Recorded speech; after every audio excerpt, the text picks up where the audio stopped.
Just a second. We are live. Welcome, ladies and gents. So I know I told you no more live streams. We're not doing any more live streams. Well, what I was saying was no more scheduled live streams. So this is the kind of thing.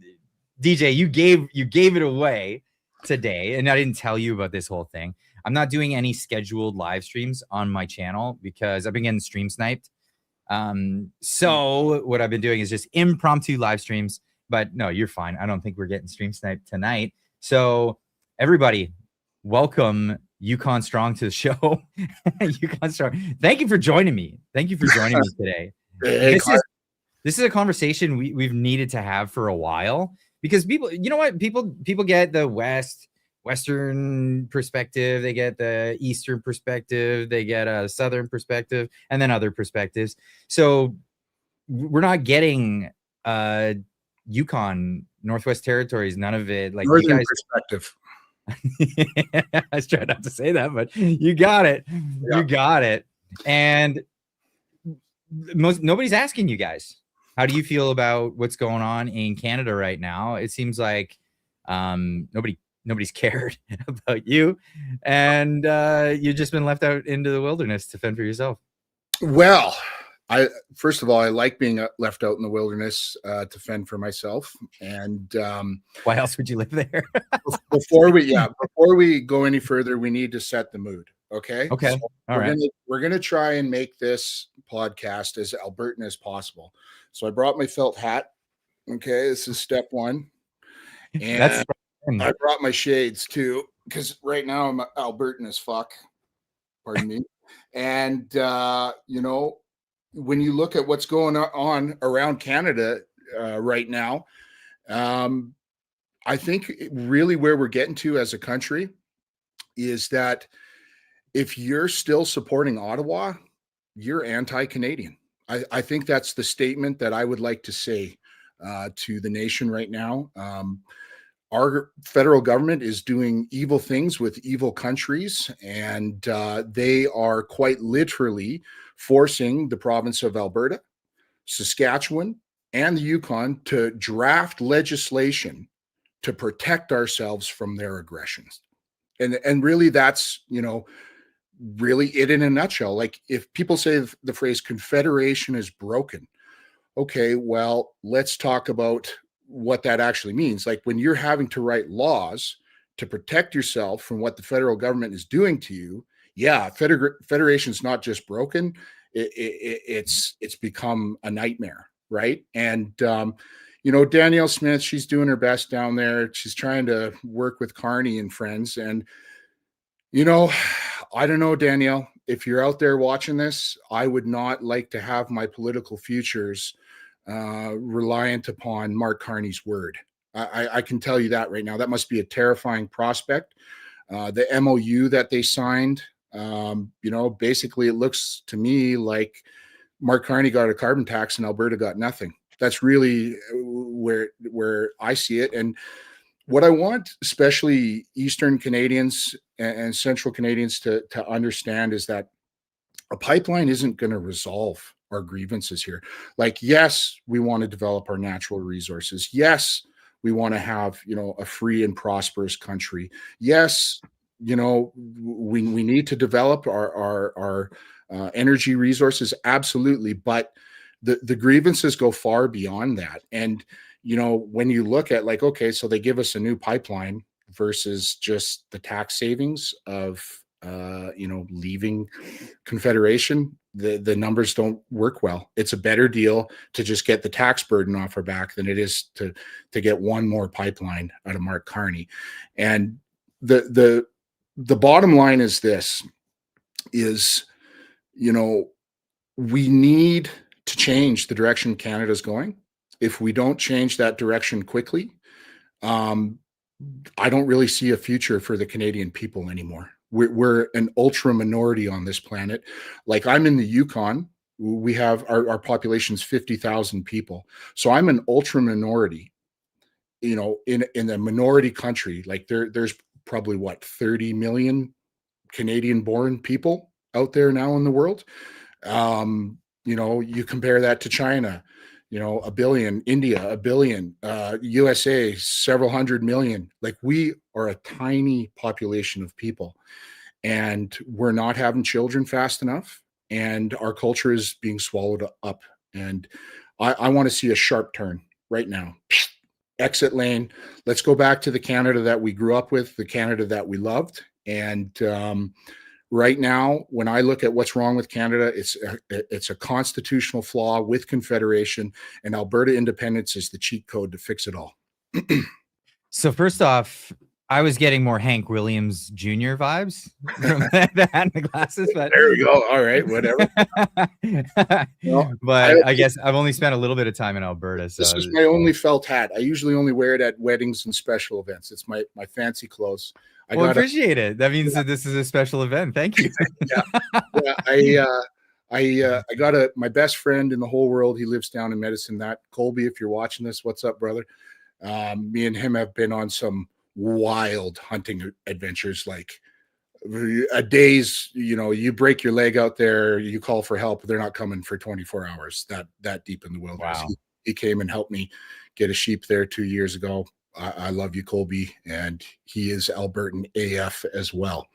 So speaking of that, because you're way up in the Yukon, and like, forgive me because I haven't spent a lot of time in the Yukon, but it is pretty sparse. Like, there's not like big major bustling cities in the Yukon. So one, how much is the government on your back, and how would it look if you didn't have the federal government in the Yukon? Well, here's this is an interesting thing. So, if you look at the voting habits of the Yukon historically, we've been mostly conservative in my lifetime. I think there was a brief stint there with the NDP in the early 80s. And then we've had a couple of liberal governments sprinkled in here and there. And,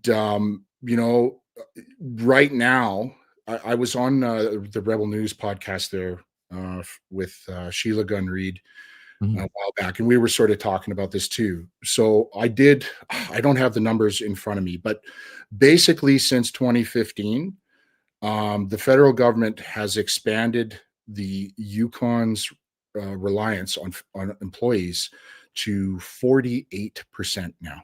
That 48% of the Yukon is government employed now, and the overwhelming majority have come from Ontario, a few from BC too, but they are doing exactly to the Yukon what they want to do to every city, just what they're doing in downtown Toronto, flooding with left-wing voters. And that's what they're doing. They're sending these voters up here to change our vote demographic. It's cheaper for them to do that than it is to, run a campaign, say, like in downtown Toronto. They convince you that your life should change. It's that's just it. And it's a really interesting dynamic, because you look at the last election here. Okay, the Liberals got wiped out. There's only one Liberal left in the legislature now. So complete total landslide for the Yukon Party. And we'll talk a little bit more about that later too. Okay. But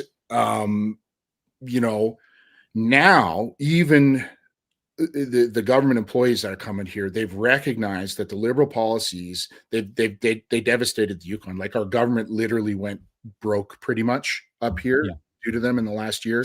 We're having all sorts of problems with the power grid, the hospital. Like, I think it's something like 35% or 40% of Yukon does not have a family doctor now. I can't remember the exact number, but it's higher than the national average.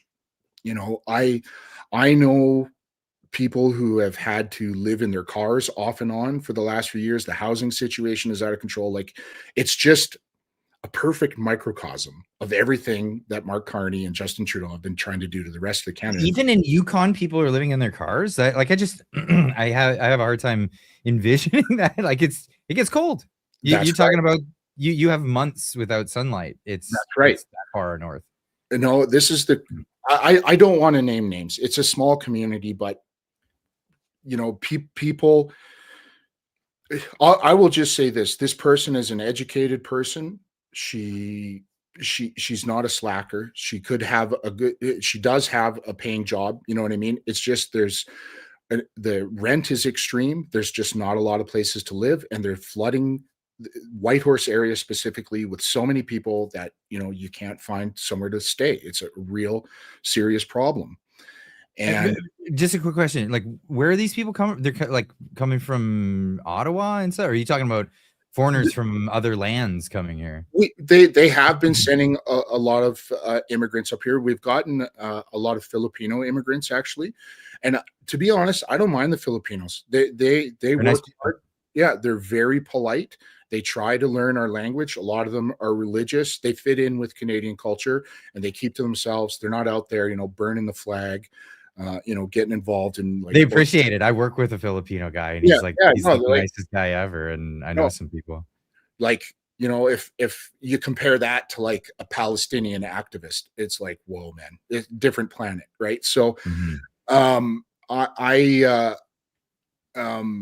definitely, immigration has definitely affected things up here too, but it's mostly government employees, man. Like that's really what's changed the Yukon. Like I used to walk down the street and know everybody. Now, lots of times I'll go a whole day and I won't see anyone I know. You know what I mean? And that's happened in the last 10 years specifically. We've been really bombarded with a lot of people, and it's like, why do we need such a large government presence up here? You know what I mean? Like, yeah, we need guys to like keep the roads clean. We're it's a strategic artery to the United States, the Alaska Highway, right? But we're bringing on government workers now to service other government workers, and it's like you want to get somebody like a plumber or an electrician now, or a carpenter, somebody to build something or do something. Everybody's a government employee now, and there's not like enough workers to service the government employees. So if you work in a service-based industry in the Yukon right now, you can just charge, whatever the hell you want, basically. Well, I'm looking it up right now. It's like approximately 21 to 25% of employed Canadians work in the public sector. That's crazy. Well, it's actually higher than that. I think it's 47% now. It's 47 or 48% through NGOs and all this stuff. It's all government money. And so I have okay. This is directly for like federal, provincial, and municipal governments. That number's still absurd, even at 25%. It's absurd. Yeah, absolutely. Like 3 to 5, max. And like I have my own business, and it's 31 to 45% there in the Yukon. Yeah. And it's gotten to the point so like what you're saying is checking out. Huge.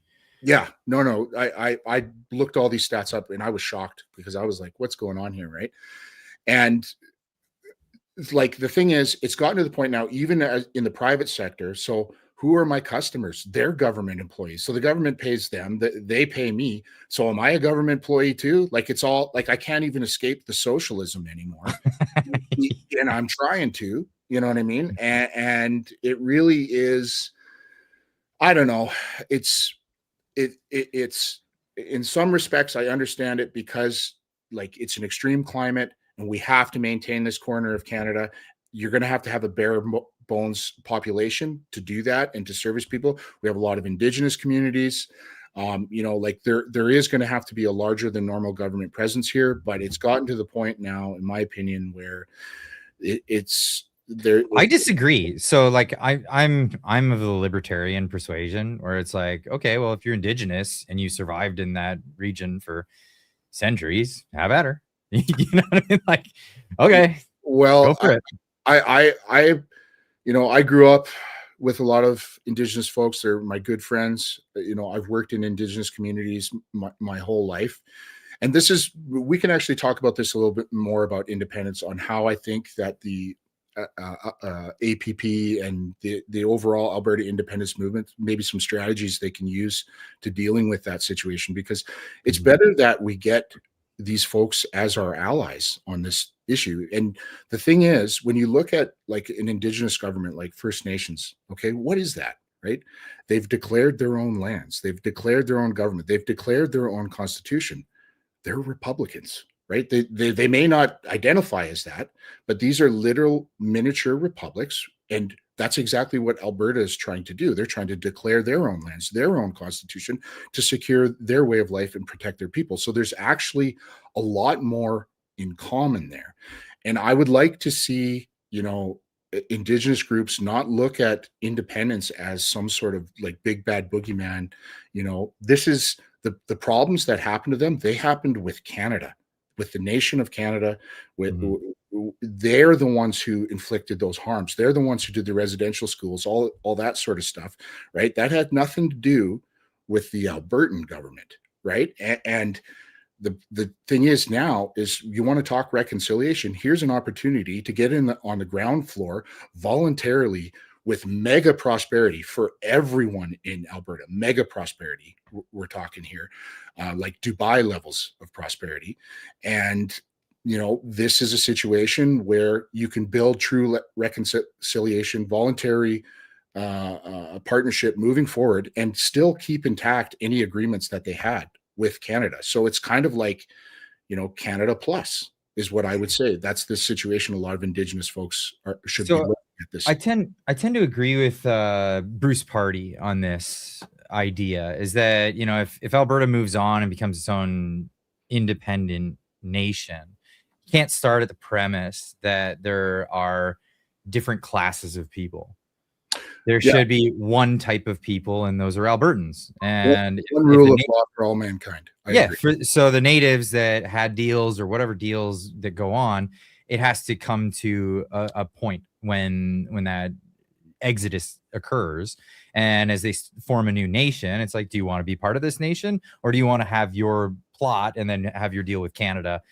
Or, what I mean? These are the options you have. And if you want to be part of Alberta, then it would be, then you're just another citizen like everybody else. But, you're afforded the same rights as everyone else. You're afforded all the same things that look at you, all these things that come with that. But you don't have like two classes of society. You have like this ethnic group that, because of their ethnic lineage, they have land claims or stuff like that. You don't want race-based law, and I agree. We don't want absolutely. That's what I'm saying. Race-based law, I agree. One rule of law for all mankind.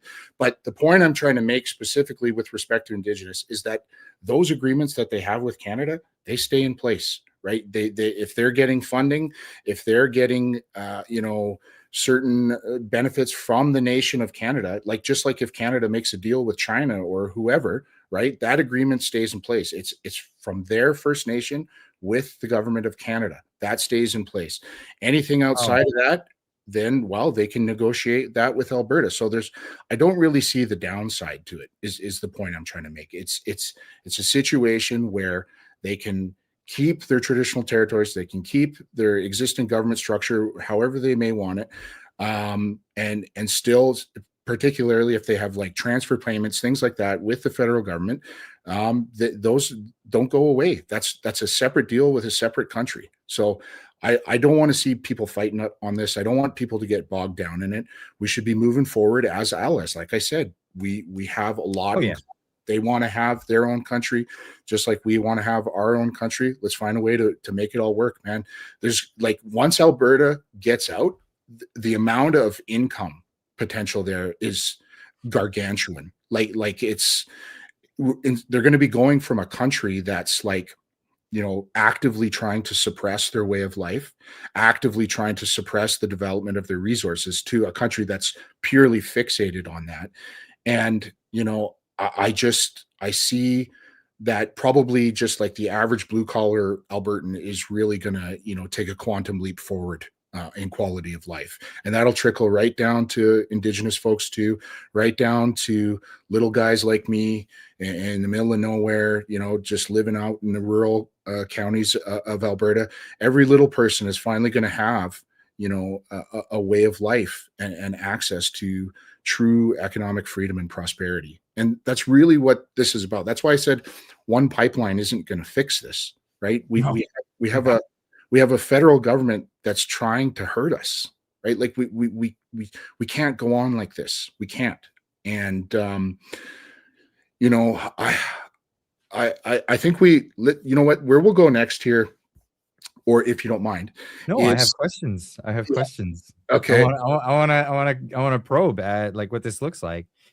So okay, sure. we've talked a lot about Alberta independence, and for me, I'm a bystander on the sidelines saying, rah, rah, Yeah, good for you. I hope you get it. Right. as am I. It's not my fight. I'm not an Albertan. I don't ever plan to be an Albertan. I like Albertans. I'm not saying that I do or don't.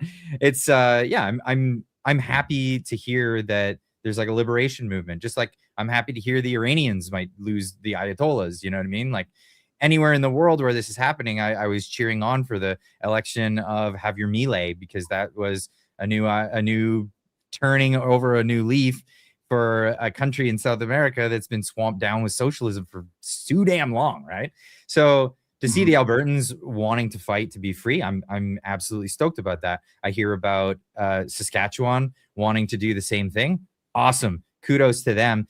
There's no chance for British Columbia. I'm sorry, folks. You're just you're the people of the Lower Mainland. They ain't letting it happen. Clyde. Hang on. I'm going to interrupt you. So let's check out my background again. We're gonna upgrade again. Can you see it?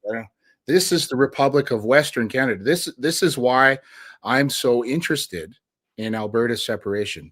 Okay, you're jumping the gun. So let me get to this because then you can address that. Sure. So we have these different pockets of it. We have Quebec, who's even talking about separation right now. Their polling looks like they're going to vote for the the Quebec Separatist Party. That's for me. I like this because one, I'm American.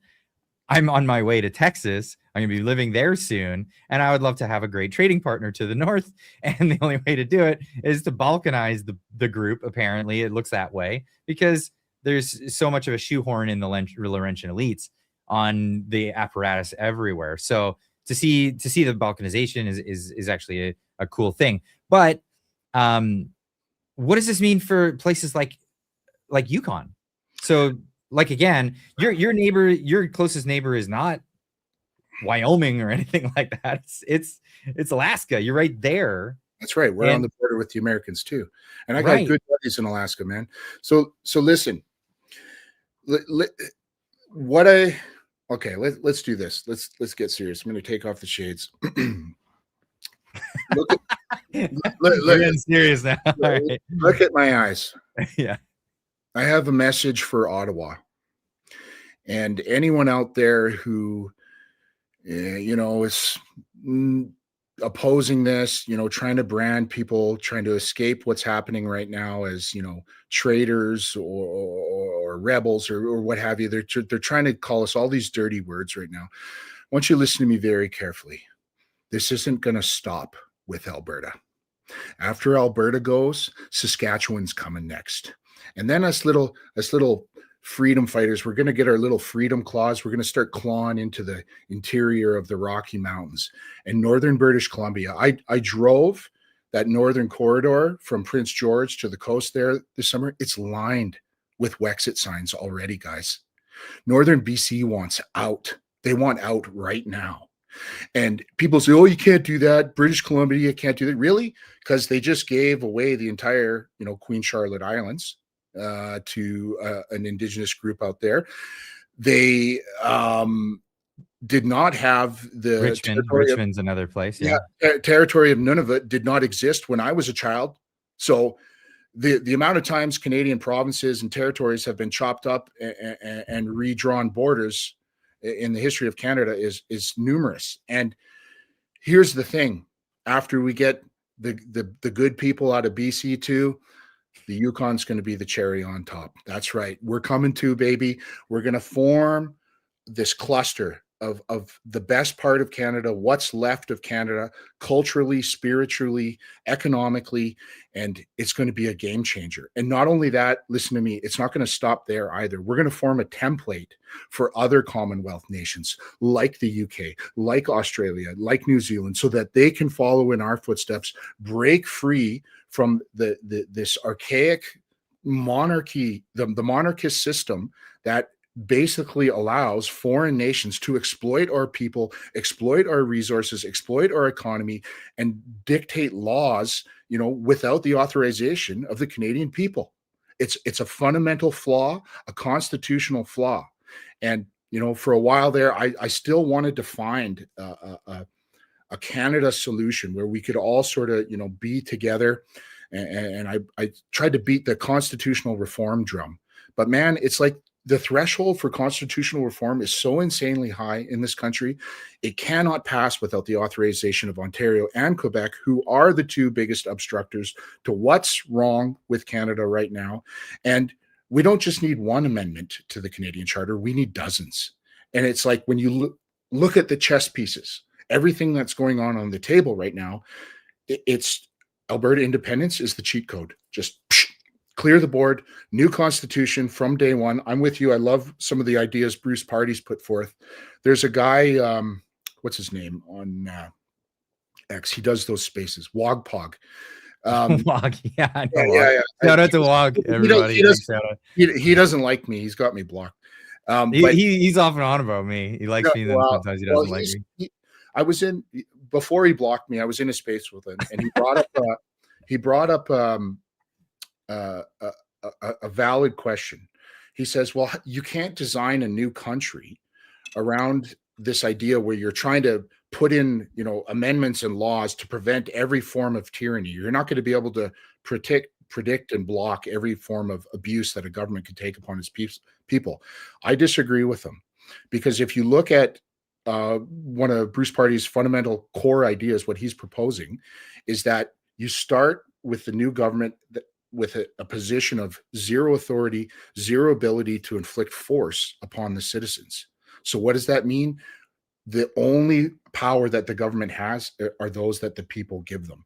And that stops this situation like right now where the government can just spend $400 billion and economically enslave people, just because they happen to be in office for 4 years. So the fundamentals of the state in practice are that the government is the monopoly of violence. So that's the social contract as it would be, that we're not allowed to commit violence against each other. There's courts and police and all that stuff to intervene in that, but the violence is authorized authorized to the government in order to keep that peace. And that's the concept there. Yeah, I think what Bruce is trying to get at is that he's saying, well, the ability to inflict that violence or inflict that force, he wants to set it up so that it's only in certain circumstances authorized by the citizenry. And I think that that's really kind of the way to do it. Another idea I would like to see in an Alberta constitution as well would be what I call an evergreen freedom clause. And I got this idea from gun grabbers, actually. Okay, explain it. So say you put in the amendments, like the U.S. Constitution has several different amendments.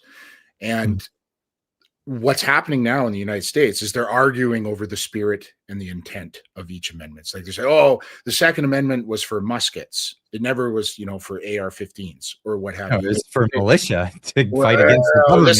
This is the argument, right? So what I would propose is that in a new Alberta constitution is that you list out your amendments, and I would encourage them to be, in as plain and simple, beautiful English as they possibly can be, so that the layperson can look at the document and identify their rights immediately. And then for each of those amendments, you could have the spirit and intent clearly spelled out, so that, the right to bear arms is about self-defense, protection of person and property, and defense of a tyrannical government. You have that spelled out. And then the evergreen freedom clause sits there, because there's no way we're going to be able to, predict future social disruption, future technologies that are going to be society changing, right? There's no way to predict things that are going to happen. So whenever a situation like that comes along, with a disruptive technology or societal problem, the evergreen freedom clause gets enacted to uphold the original spirit and intent of every single amendment.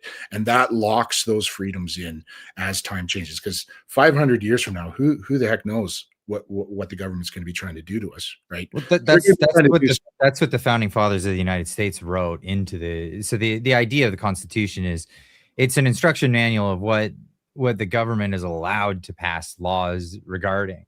And amendments are to say, these rights shall not be infringed. You cannot do this. It's not an instruction manual on what they're allowed to do, and they're able to, just amend whatever they want. Yeah, One no, it's one thing I want to remind Clyde's followers, I've been trying to convince him to stay in Canada because he's a really bright guy, and thank you. he knows like he's like an encyclopedia, and this is the thing. He's got to like he's going to be going to the United States. He's got a family and stuff. He's got legitimate concerns there and stuff. Mhm. But this is something I think we're just at the point here where we're going to start turning it around. Like, I'm really excited for the Albertans because this is the first time, Canadians are in a position to truly fight back against all the wrongs that we've gone through.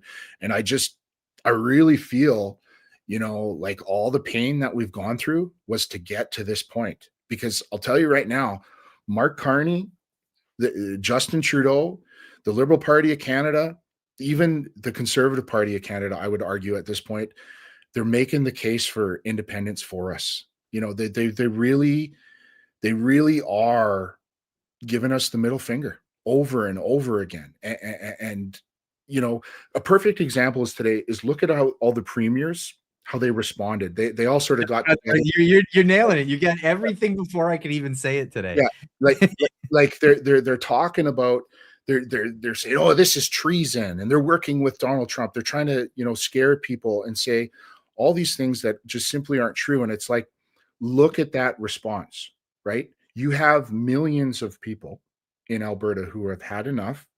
We're not going to go down this path anymore. We've been taken advantage of, and we've been disrespected. And how do they respond to that? Like, if my good friend came to me and said, yo, DJ, you got to stop doing this. You're driving me crazy, man.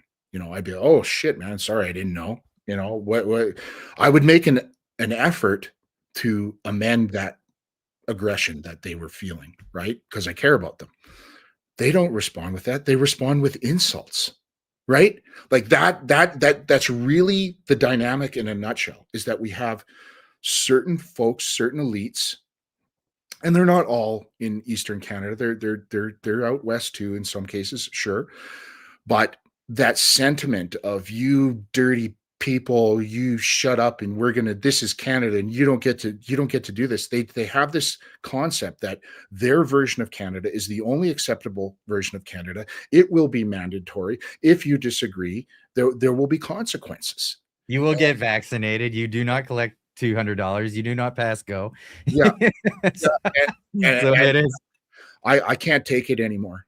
Like, I am suppressing a lot of anger inside of me a lot of the time, because I just I get it. We shouldn't have to fight with our government to develop our resources, right? Like that should, the government's default position should be to enrich the citizenry, because then they make more money, it generates more revenue, it gives them more funding to do good things.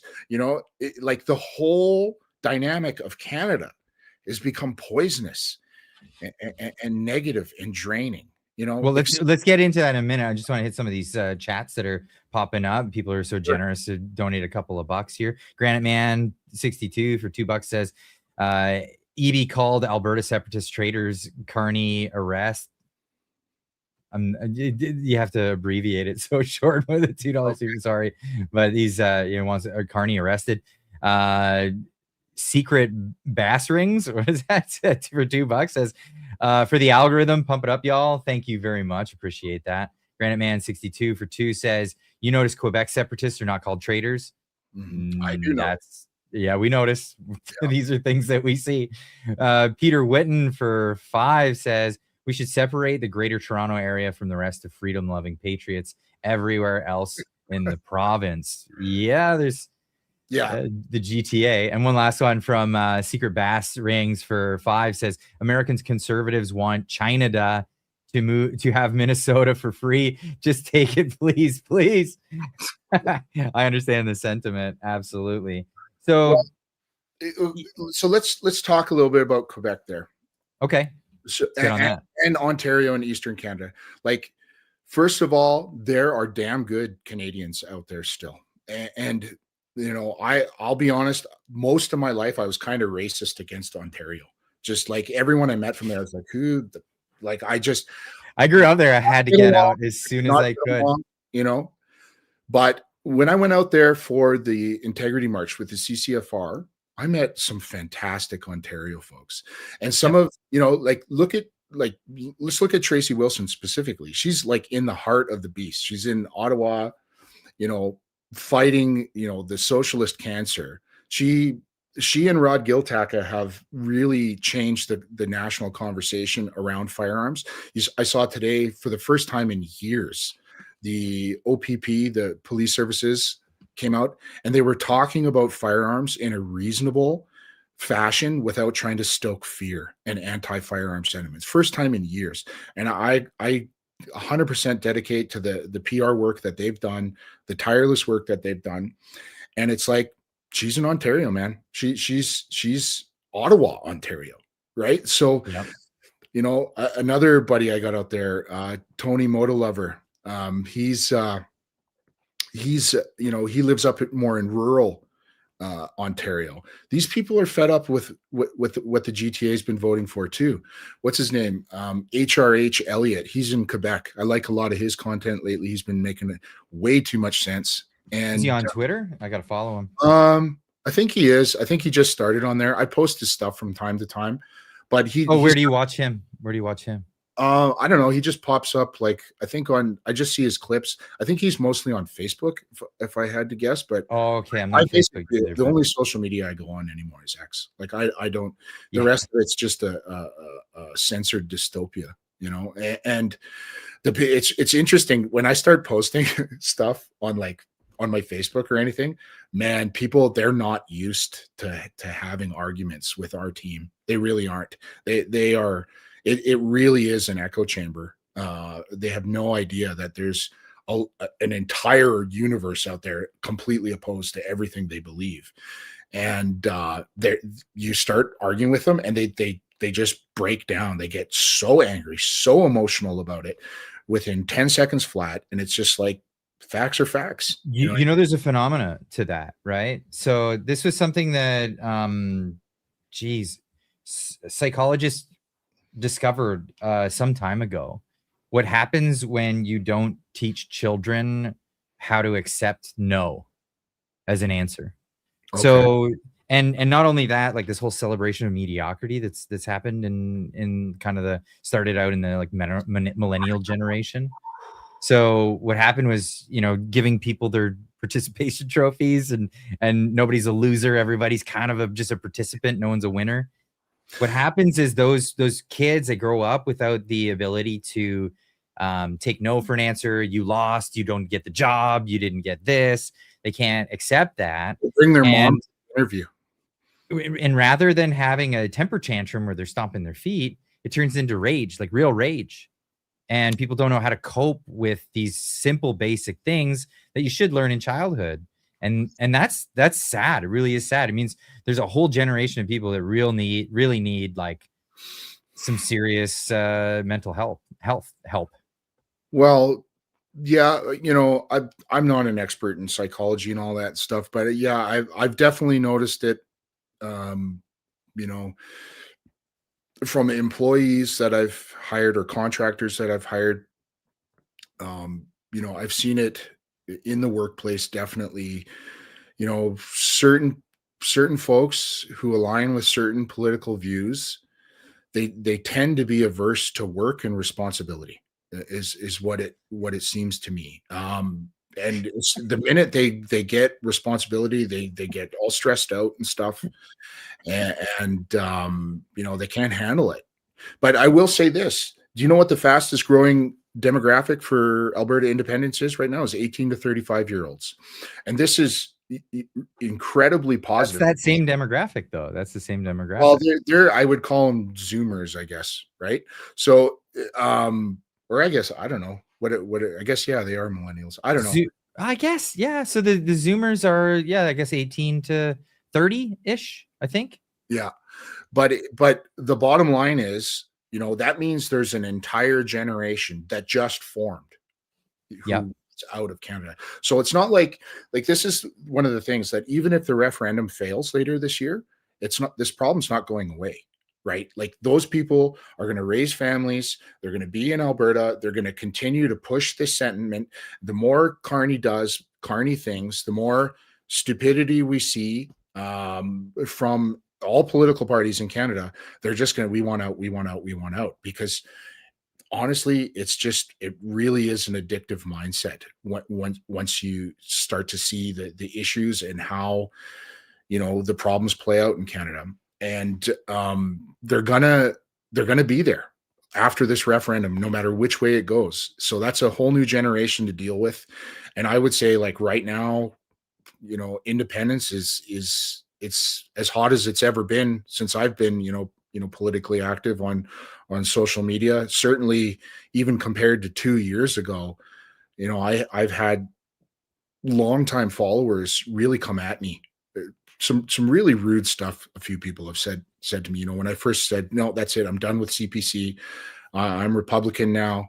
I believe in constitutional rights. We can't be paying 50% taxes. Like what kind of number is that? You know what I mean? And they really, I lost a lot of followers and a lot of support, I think, from that when I first did it. Mm-hmm. But they're coming back, they're in my comments now. They're well, now, this makes sense. I'm done. They're starting to realize that even if we elect a flawless Conservative Party that does the best job of all time, that gives everything that we asked for and undoes all the stupidity of the previous administration, even if we get that, the very next Liberal government undoes it all.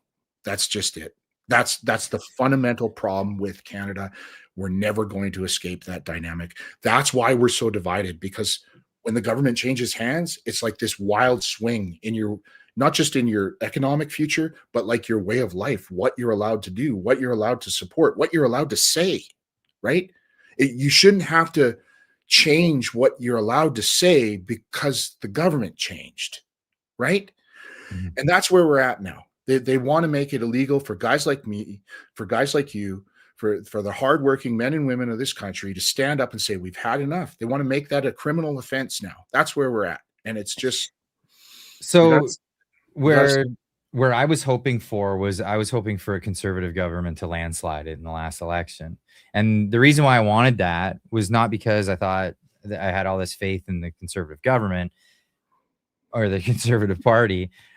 I wanted Canadians to see that even if they do a radical switch on government, and even if the Conservatives did follow through with the promises that they had, mm-hmm. that the bureaucracy wouldn't allow it. And the Supreme Court would be against them. The Liberal stacked Senate would be against them. Every institution along the way would be against them the whole way. And then Canadians could see, they could see what was going on, and they would wake up and say things need to change.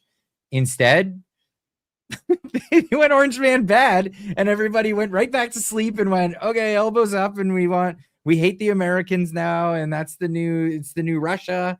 It's the new everything. It's crazy the direction it turned. And I'm sorry, but that gives me little faith. And when it comes to the Conservatives, they lost that election. They absolutely lost that election. And I called it. It was crazy to watch as the election ramped up, and Pierre Poilievre did his first speech, and it was an anti-American speech. I'm like, what just happened? The first thing I want to say there is I want to apologize to any American viewers out there. When I see these stadiums booing your anthem and stuff, I'm so embarrassed. That breaks my heart. My mother's an American. I'm half American. The United States is our greatest ally. I want you to think about something, Canada. We had a suspicious balloon float right over the Yukon. Remember that little incident? The Chinese balloon? We didn't, the Canadian military, the Canadian government didn't have the facilities to deal with a weather balloon. Who came and helped? United States of America. Good old USA. And the Cessna out of the Vancouver airport that went rogue. Did you hear about that? Yeah. So Cessna gets hijacked, and the Canadian government is at a loss. They're just like, oh golly, look at it flying in the air. Like they couldn't do anything. US fighter jets had to scramble and guide the thing down to Earth. That's crazy. It's crazy. And like the problem here is that, you know, I don't want to, first of all, I don't want to disparage Canadian Armed Forces or our veterans in any way. No, they've been neutered. That's the problem. That's the problem. Again, it goes back to Ottawa, right? Yeah. It goes back to Ottawa. All of our problems, every single one. And you know, like the Canadian sniper team is one of the best on the planet. I know that they train with the Americans, and I know that personally because I trained with the American sniper team. It would have been back in 2010 out in Maui in Hawaii. They came to the Brits, they train in Alberta. Yeah. That's a long standing thing. They do that. I have friends that were members of the British infantry. So we still have excellent soldiers, but the federal government is not arming them correctly, is not providing with modern equipments, and just really, you look at the bureaucracy of it now. The brass, they're trying to force wokeness into the army. You know, like this whole crap, this transgender stuff, like none of it has to do with the defense of our nation. You know what I mean? And you know, it's really heartbreaking because there are a lot of soldiers out there who lost their lives for Canada. And there's a lot of soldiers who went overseas to fight wars and recently too. And then what did Canada do? They neutered the soldiers. They've said, here, you're having a tough time. Well, here's MAID. You can go kill yourself.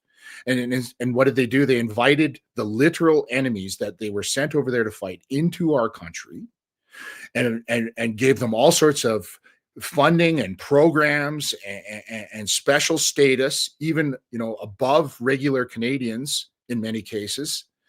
And it's just like, how do you cope with that as a soldier who lost someone or who went over to fight for Canada? You know, I understand the nostalgia there to try and hang on. And like people say, oh, you know, people died for Canada. These separatist traitors are so horrible. And it's like, no, our veterans, our soldiers, they died protecting the Canadian people. They didn't die protecting the country. They died protecting the Canadian people, what the Canadian people believe in, our values, our beliefs, our freedoms. That's what they died for.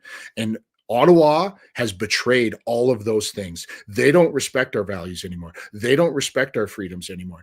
They don't respect the Canadian people. They shame the Canadian people. They insult the Canadian people. They rob the Canadian people. They oppress the Canadian people. So the enemy, the war, it's not overseas anymore. It's not, you know, some sort of hostile nation. There still are foreign threats, but the true war right now, it's with the federal government. And the best lesson that we can teach them right now is to get out and say, if you want to continue to behave like this, have at it, but we're going our own way. We're done with you. We're done with you. And yeah, that's really what it is. Like, I think Canada's having a moment where a good chunk of the population is just done with the way the country's going. And there's no choice.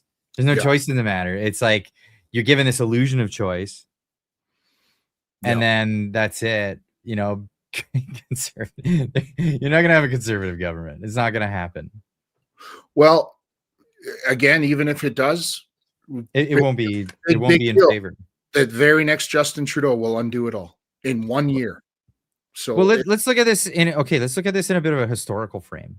So, I this is something I just like only really started to.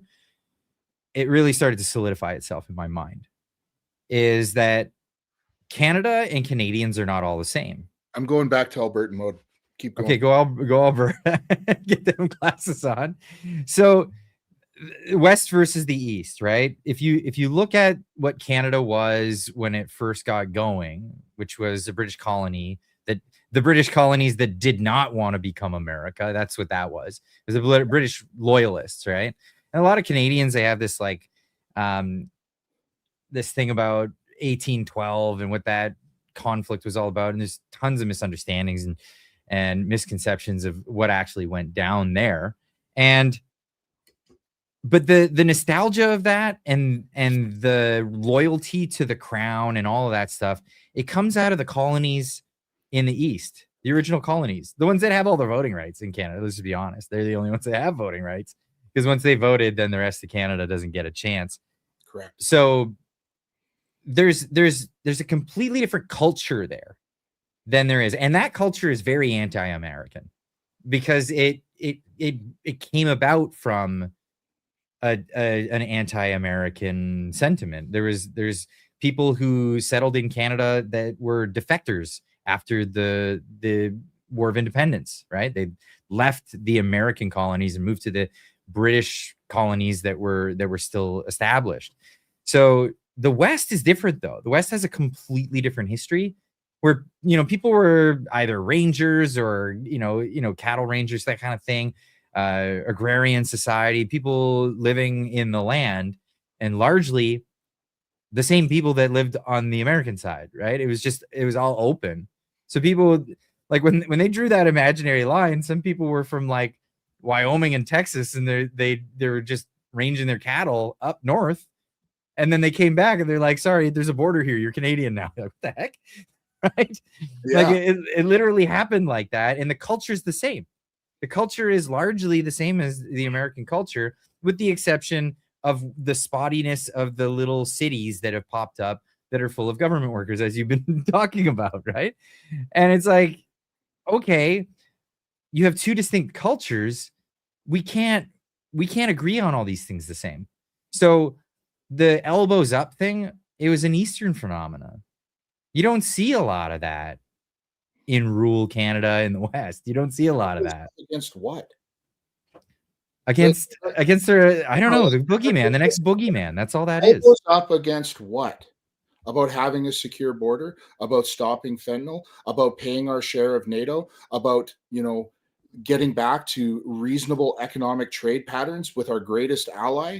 People say, oh, it's Donald Trump put all these tariffs on us and all this stuff. And it's like, well, first of all, those tariffs only affect the American people. Yes, over time, they can cause job loss in Canada. But guess what, Canada? We've had tariffs for decades on dairy, on steel, aluminum, general goods. Okay.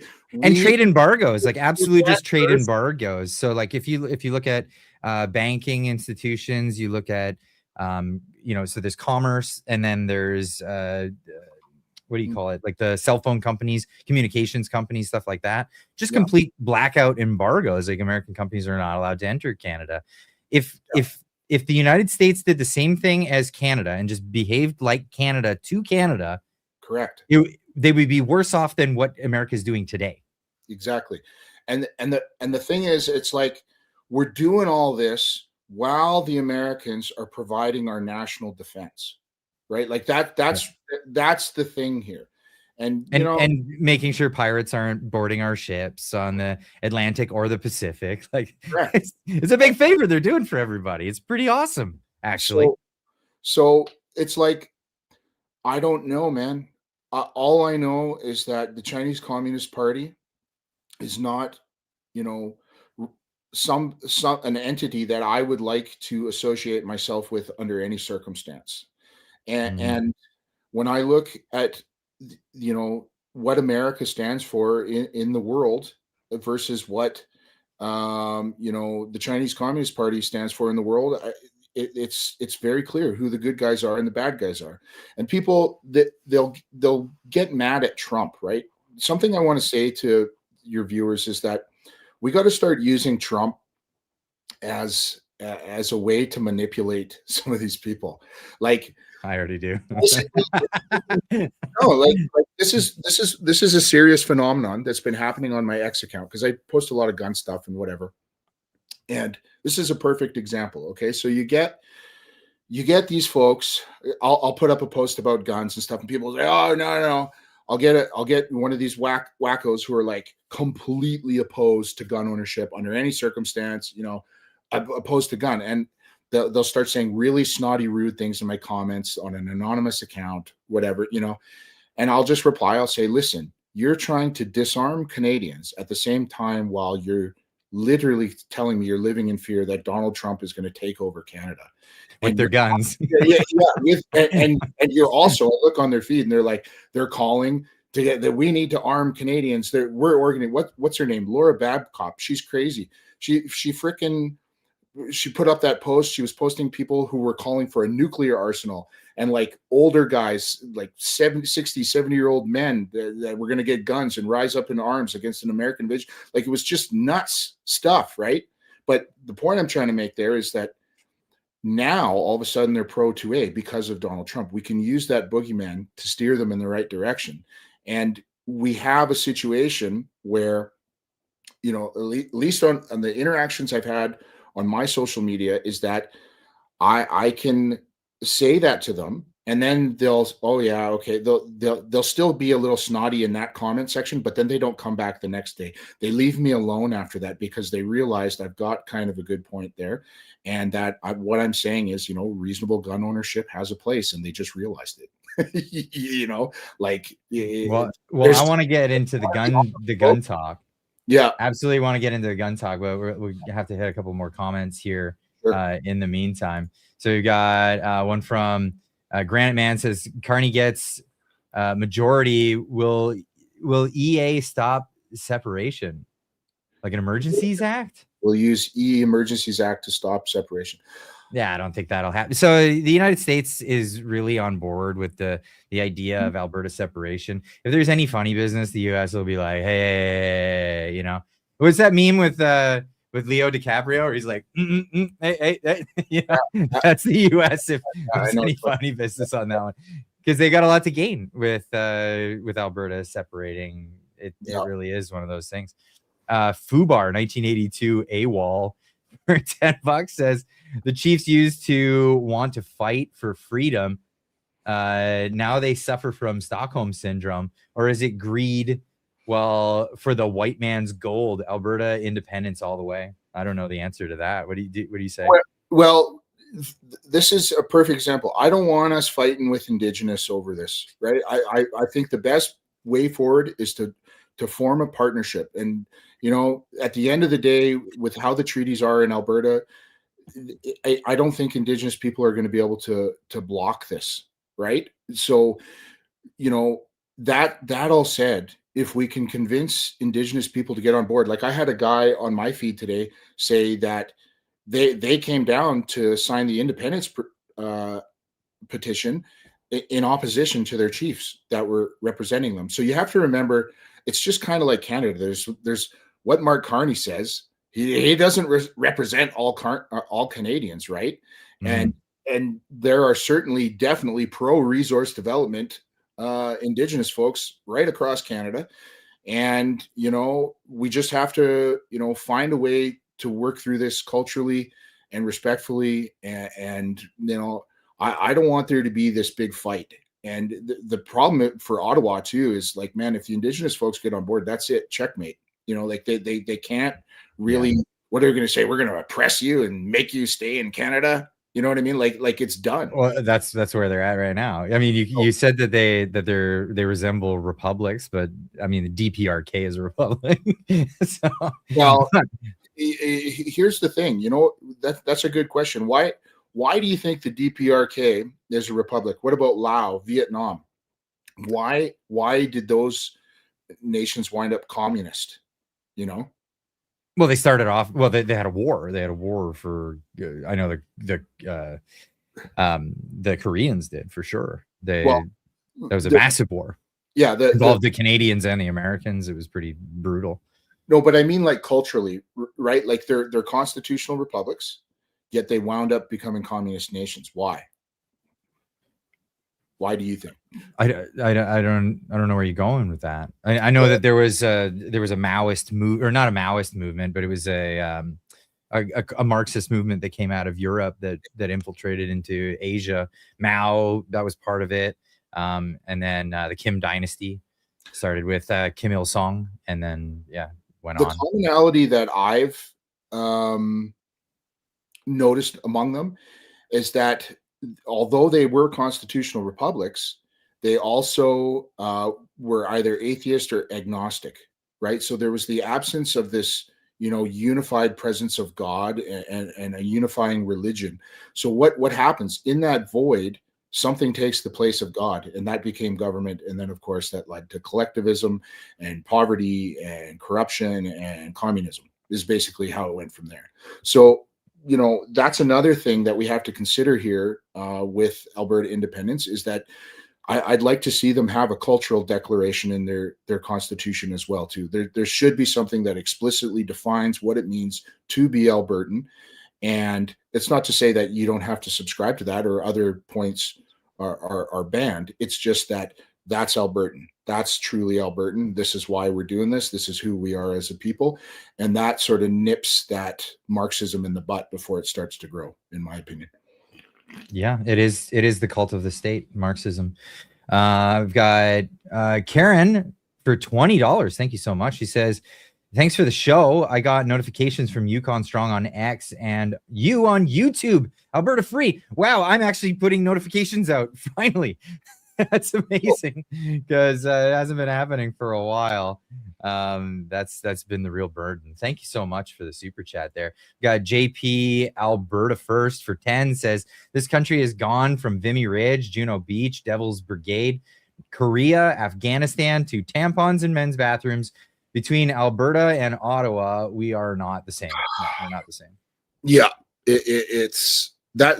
See that's what I'm talking about. This cultural divide, right? So there's a very distinct Albertan culture. There's a very distinct Yukon culture too. We have the history of the gold rush, the mining, the Klondike, the all that heritage, all that history is still up here. That's the Yukon spirit: hunting, fishing, firearms. The outdoors. So there's a lot of commonalities there between us and Alberta, absolutely already. But Albertans add to that, farming, the ranching, the cowboy culture, and there really is an entrepreneurial spirit. Like this is another way to sort of sum it up in a nutshell. Is like one of the biggest reasons. Like this is why I was saying a pipeline isn't going to resolve this. Right. Mm-hmm. Like one of the biggest differences culturally, but between, truly Western Canadians, hardworking blue collar men and women versus the Eastern sort of government supremacy. If there's a problem that needs to be solved, let's get the government involved attitude is that we're a society, like us as people, we're capable of, living in a society without a whole bunch of laws and regulations and all this crap, all this overhead. If you just leave us alone, we'll build good stuff. We'll get things done. We'll farm. We'll hunt. We'll fish. We'll build roads. We'll construct things. We're just naturally trying to work and build a better society for ourselves and around us. Whereas the other side wants the government to do it. Right. Like that's really the ideological divide there. And that's why we're not getting along. And, I don't want to take, if you're a collectivist and you believe in that and you want to live in socialist heaven and have that whole world where, you pay 70% tax and you get certain benefits at certain times and different people get different things because of their status, or, like if you want to live in that world, fine. But we have a right to our way of life too. Like what in the heck is wrong with being left alone? That's really what it comes down to. We want one thing, and that is to be left alone. Leave our paychecks alone, leave our speech alone, leave our property alone. Let us live our life and we'll be fine. We're not going to cause problems for you. We're just going to build a better society.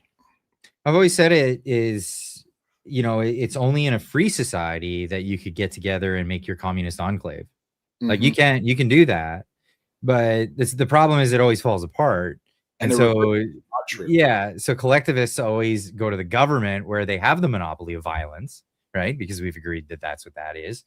And it's like the old saying, like nothing says it's a good idea than coming in with guns and tanks to enforce it. You know what I mean? Like, everyone would just go into it if it was a good idea. That's exactly it. Compulsory or else. That's it. That's exactly. Yeah. So we got Heather Marie here for $6.99. She said, I asked I asked whomever Chrome AI if I should move to Alberta or US. LOL. They said yes. Now and later, and Alberta now and US later. Yes. Oh, that's hilarious. And she left another chat saying, and EB calling the Alberta movement treasonous. Wow. Wow, Yeah. indeed. Yeah. Like, what is treasonous? Like, selling out to the Chinese communists is treasonous. Like, that's treasonous. They don't want our way of life. They want to end our way of life in order to take our resources. That's really all they're interested in. If you believe in Canada, you believe in the Clarity Act. End of story. That means it's not treason. It's a legal, dedicated, Supreme Court decided path for any province or territory to separate from the Confederation. It clearly outlines the steps involved. This decision was decided many, many years ago, and it's not treason. It's invoking the existing laws, and this is why I love it so much. It's using their own poison against them. It's just I love it. You know, like really, you know, that's what it comes down to. If you're gonna oppose independence, you're opposing being Canadian. That's really what it boils down to, at least from a legal perspective. Well, I like that. Let's talk about guns. I like guns. I love guns. Sure. We were chatting before. We were chatting the other day when we were talking about having this live stream. Like, Yeah. What are you gonna get when you move down to the US? You're gonna get this or that. You're gonna get a nice AR. I'm like, first I'll get a carry pistol. That's like exactly what I want. And I've been shopping around. I got some things that I like. I was really partial for the Smith & Wesson Shield until I was at a range and I shot it, and I compared it to the Hellcat. Yeah. Okay. And the Hellcat just shoots better. Like, it shoots flatter. It's less snappy. Cool. I like it. And so that's Springfield Armory makes the Hellcat. Got some really cool features. You got double stack magazine. It's a stack and a half instead of single stack. So you got more capacity. Mm-hmm. Now they have the Hellcat Pro, which is like the full size frame, so not the short stubby handle. Yep. And it's got full size. And they make a compensated version with a sight on it. Like, the things you could get. I love America. I love America for this stuff, because I can go to the store and I can go, oh, does it come with the bells and whistles too? And they're like, yeah, it does. Here's the bells and whistles option. Like, yeah, I'll take that. Canada, you like, am I legally allowed to have that? No, but here's a version that's still legal until they tell us otherwise. Would you like to look at it? Yeah.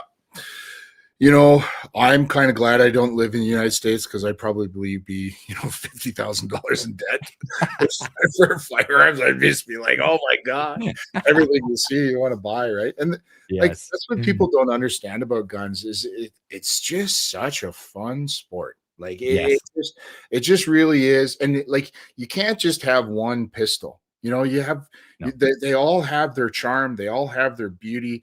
They're all fun in their own way. And it's one of the things that does make America great. And,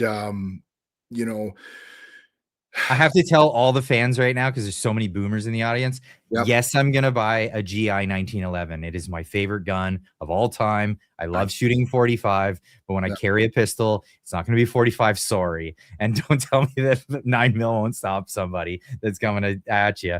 It will, absolutely. But the boomers don't believe that 9mm is an effective round. So I just have to really hashtag boomers. You got me on that one. Modern ammunition is wild, man. Like, bullets that were not as lethal before are way more lethal now. Like, the advances in ammunition are crazy, especially at least in the hunting world.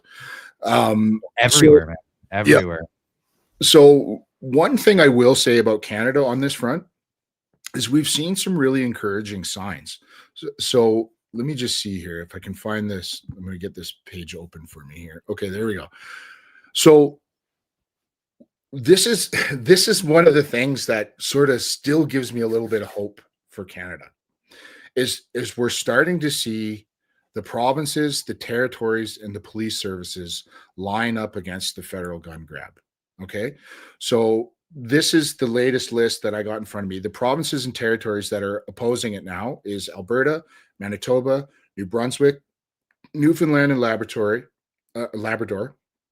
Northwest Territories, Nova Scotia, Ontario, Saskatchewan, and Yukon. Okay. Wait, So that leaves who's with it? BC and Quebec. That's it. Okay. Every other government is opposed. Oh, and Nunavut, I guess. They haven't said for or against, as far as I know. Now, Wow. municipalities, Charlottetown has come out specifically. So, I guess that would leave PEI as well. PEI would be opposed as well. And then, but then you have federal parties, the CPC and the NDP. Man, where did that wasn't on my bingo card? The NDP is opposed now. Wasn't it the Toronto Police Union came out and said that they oppose it too? Yes. So here's the list of local police services: Almer, Barrie, Brantford, Chatham-Kent, Durham, Hamilton, Kawartha Lakes, LaSalle, London, Northern Bay, Owen Sound, Peterborough, St. John, Sarnia, Saugeen Shores, Strathroy, Caradoc. Don't know where that is. That's all just Ontario. Yeah. Toronto, Waterloo, West Grey, Windsor, Woodstock. The Ontario Police Services, the OPP, has come out against it. Wow. You have the CACP, the NBPA, the TPA. Like there are, significantly more people opposed to it now than in favor of it, period, from multiple levels of government, federal, territorial, municipal. And the Liberals are literally, they're kind of out there by themselves with Quebec on this. It's just the Liberals and the Bloc now who are supporting it. And that's awful. Yeah. I mean, if Quebec wants to ban guns, you go ban guns on your own, man. Well, exactly. And the thing is it's like, this is common sense. This is the first common sense that I've seen, across Canada in quite some time, like unilateral common sense, which is an encouraging sign, and this is what I want. I don't want to be too hard on Eastern Canada because, like I said, there are good people out there, right? And honestly, I think like the cheat code right now, what I would love to see is just get all the people that are trapped in Ontario right now, trapped in Quebec, trapped in, these socialist government scenarios is come west, man. Come out. You said BC is a lost cause because of the Lower Mainland.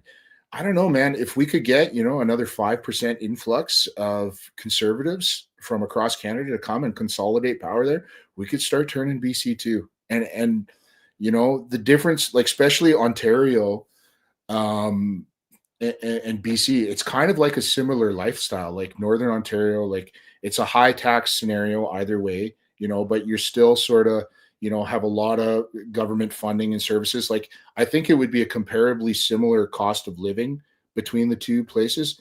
And what I want to see, like specifically interior BC, Northern BC, like there is good people there, man. Like there is really good people there. Oh yeah, absolutely. And they're being held hostage, just like we're being held hostage under Ottawa right now.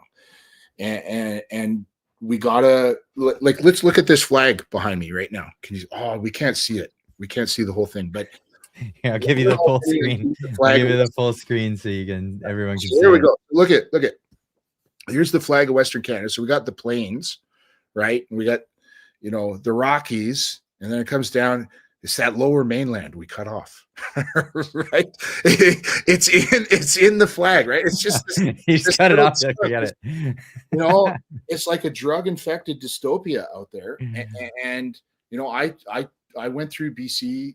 My mother got married down there this summer, and it's where I live. I live just on the cusp of it. I live just in the mountains outside of the Vancouver area. Yeah. It was heartbreaking, man. Like Kamloops, like that's a conservative city. You know what I mean? But man, like the drug addiction. Every single city I went to, there were signs of severe drug addiction. Yeah. People just passed out on their face, and it's wild, man. Like, how can people keep voting for that? How can you be okay with that with your fellow humans? I had to go down for a doctor's appointment down to Vancouver, and it was like everybody in downtown Van is just like stepping over people, and like they're just like staring at their phones. They're crossing the street, like staring at their phones. I'm like, yo, what's up? Like trying to talk to people. I'm a weirdo for saying hello now because everybody's It's because people have this mindset, and it's an idea. It's a bad idea, right? But it's a knee-jerk idea, and people have this like altruistic thought that if we just help them out and we just give them the services that they need, they'll just get better. But that's enablism. So you're enabling people. You're enabling people to remain addicts by giving them the drugs that they want, giving them all these things, and it doesn't help them. It makes it worse. They need to hit rock bottom, a lot of these people, before they'll ever come out of it. And all you're doing is you're just giving them enough to never hit rock bottom. And, it leads to massive overdoses. It happens all the time. It leads to people just prolonging their addiction. And they keep, there's a mill. There's a lot of people making money off of this too, right? Like this is crazy because I went to Hastings Street, the craziest street in North America. My truck got robbed on that street. Yeah. With my buddy Drew, and you know Drew Coover. He's always down there. He took me and my buddy Eugene was holding the camera, and we walked the streets. It was the sketchiest thing I've ever done in my life. But one thing that he really illustrated what was going on down there is, yeah, you're seeing mayhem, and yeah, you're seeing all this stuff, but there's an industrial complex that's occurring there. And it's these NGOs and these companies and all these people that are involved in the, maintaining the addicts. Yeah. There's making so much money hand over fist to this point. They're making so much money that it's worthwhile to keep it derelict on Hastings rather than turn that into multi-billion-dollar Vancouver real estate. Wow. That's how much money is in that section of town. That's wild. Yeah. Yes. If I recall correctly, and this is something you could find maybe after, you could do a clip on this or something. Charlie Kirk actually had a debate with somebody about this, and they came to him. He was doing one of his things, on the campus or whatever. And the girl came and said, "Hey, you're opposed to all this stuff and helping the homeless and, believing in socialism and stuff." And Charlie Kirk, it was an ingenious answer. He said, helping the homeless, helping these people, it's not a funding problem. It's not, the problem is you could give them as much money as they humanly want. The true heart of that problem, it's addiction or mental health issues. That is the reason why people are choosing to live on the street. And you have to put that in context with Canada, which basically has absolutely no mental health services. We've instead of putting in mental health services, we've put in suicide services. Yes. It's crazy, right? And you put that in context with someone who has actually like legitimate psychiatric problems, like they need help, man. And without those two things, you could throw $1 trillion, but people are voluntarily choosing to do drugs. And not only that, now you're giving them the drugs. And there's an entire illegal industry now where people who are claiming they are fentanyl addicts, they go around. I spoke to a taxi driver about this. They go around once a month. I think it's the second last Tuesday of every month, I think is what they told me, or Thursday. I can't remember. I put a post about it. And all the taxis in downtown are sold out for that day because all the people who are like pretend drug addicts, they go and they get their pills, and they all get together, like 5 or 6 of them, and then they go and they sell the fentanyl for money. And it brings in roughly $6,000 a month is what he told me to do this. So they're not even addicts. They're just getting the free drugs and selling them. Like, it's wild, and we've heard EB say a few things about this, that decriminalization has failed, but it's like, duh, like it's just so common sense that we shouldn't have to be in this situation where we're discussing. Well, EB just came out and said it, like, "Oh, I guess it was a big boo-boo doing that. We're gonna recriminalize it." Yeah. But like, should be, I don't know, he should be, stripped of his position. The electorate should choose another guy, but they don't. It's crazy. Kids died. My My accountant up here, she does my taxes. Her niece, or was it her niece or her nephew, but died from fentanyl. And she's like she's an older lady, just a heart of gold, man.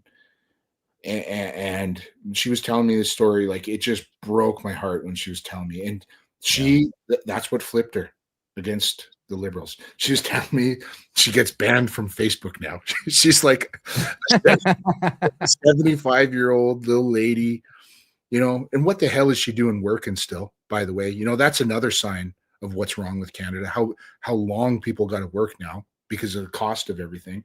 And she's just how a resignation, big deal, man. Like people died because of those decisions, because of the people who supported them, because of the voters who supported those ideas that got people killed. End of story. And I don't have anyone in common or anything in common with people like that. Like they're not my people. I think that I have one passport. I speak one language. I was born and raised on a trap line in the Yukon. I hunt, I fish. I'm if people consider what is a Canadian, they think of that lifestyle. They think of the outdoors. They think about hard work.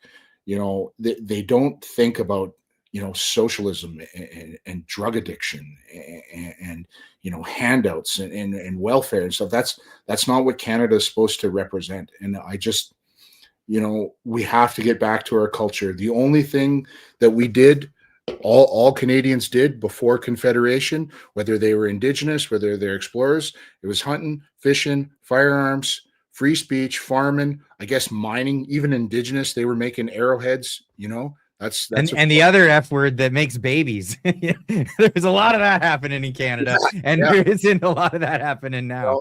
Like that's a problem. We're explorers. We develop our resources. We live off the land, and that's what we got to get back to. Every single person in Canada.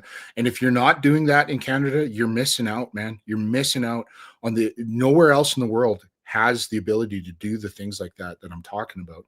Mm-hmm. And it's just a crying shame to throw that down the toilet for these cities and these I don't know.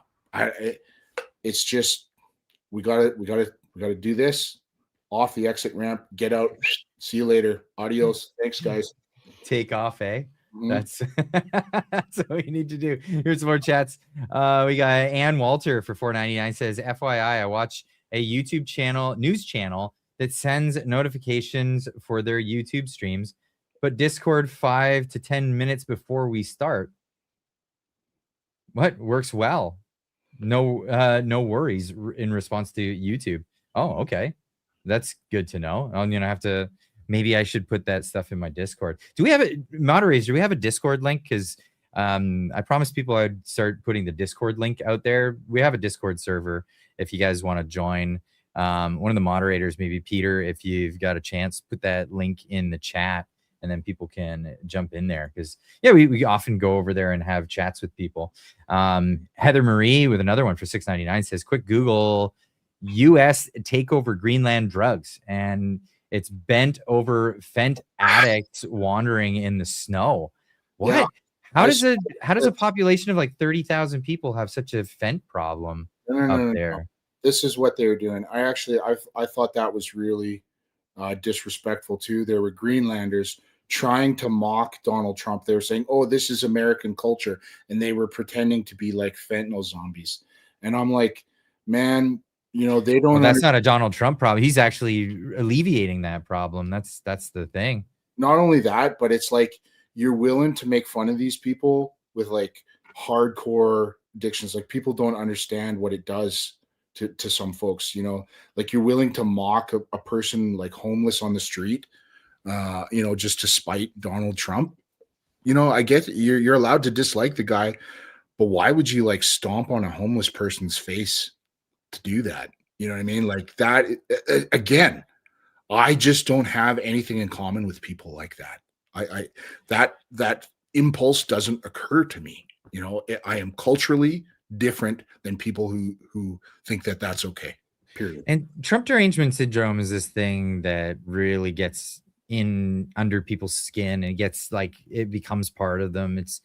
It's awful because Trump has actually a big heart for people who are addicted to drugs. He spoke about it in speeches and interviews and stuff. Alcohol, for Pete's sake. He'd be mad at me for drinking this beer. You know? I'm mad at you for drinking this beer because I don't have one myself right now. So if I knew we were having beers, I would have got one. I don't drink a lot of beer, but I just have one tasty one every once in a while. Oh, nice. I'll have one tasty one after the other tasty one and follow up with another one. But I save that for the weekends. But where was I going with this? Trump is actually, because of what he's been doing to tackle the fentanyl issue, there's a massive reduction, like massive. Even Joe Rogan was commenting about it. I was like astronomical. He was on his show, and people act surprised, like, no, what he's doing is actually effective. He's stopping this stuff. And the less it occurs in the US, the more and more dangerous situation comes because there's such a high production rate in Canada. So currently there's not a lot of fentanyl coming from Canada into the United States because it actually fetches a higher price in Canada. And Canada is the hub for sending it to Europe and Australasia. Like that's where it's going. I just posted an article on my page. Vancouver is the fentanyl capital of the world now. That's correct. Yeah.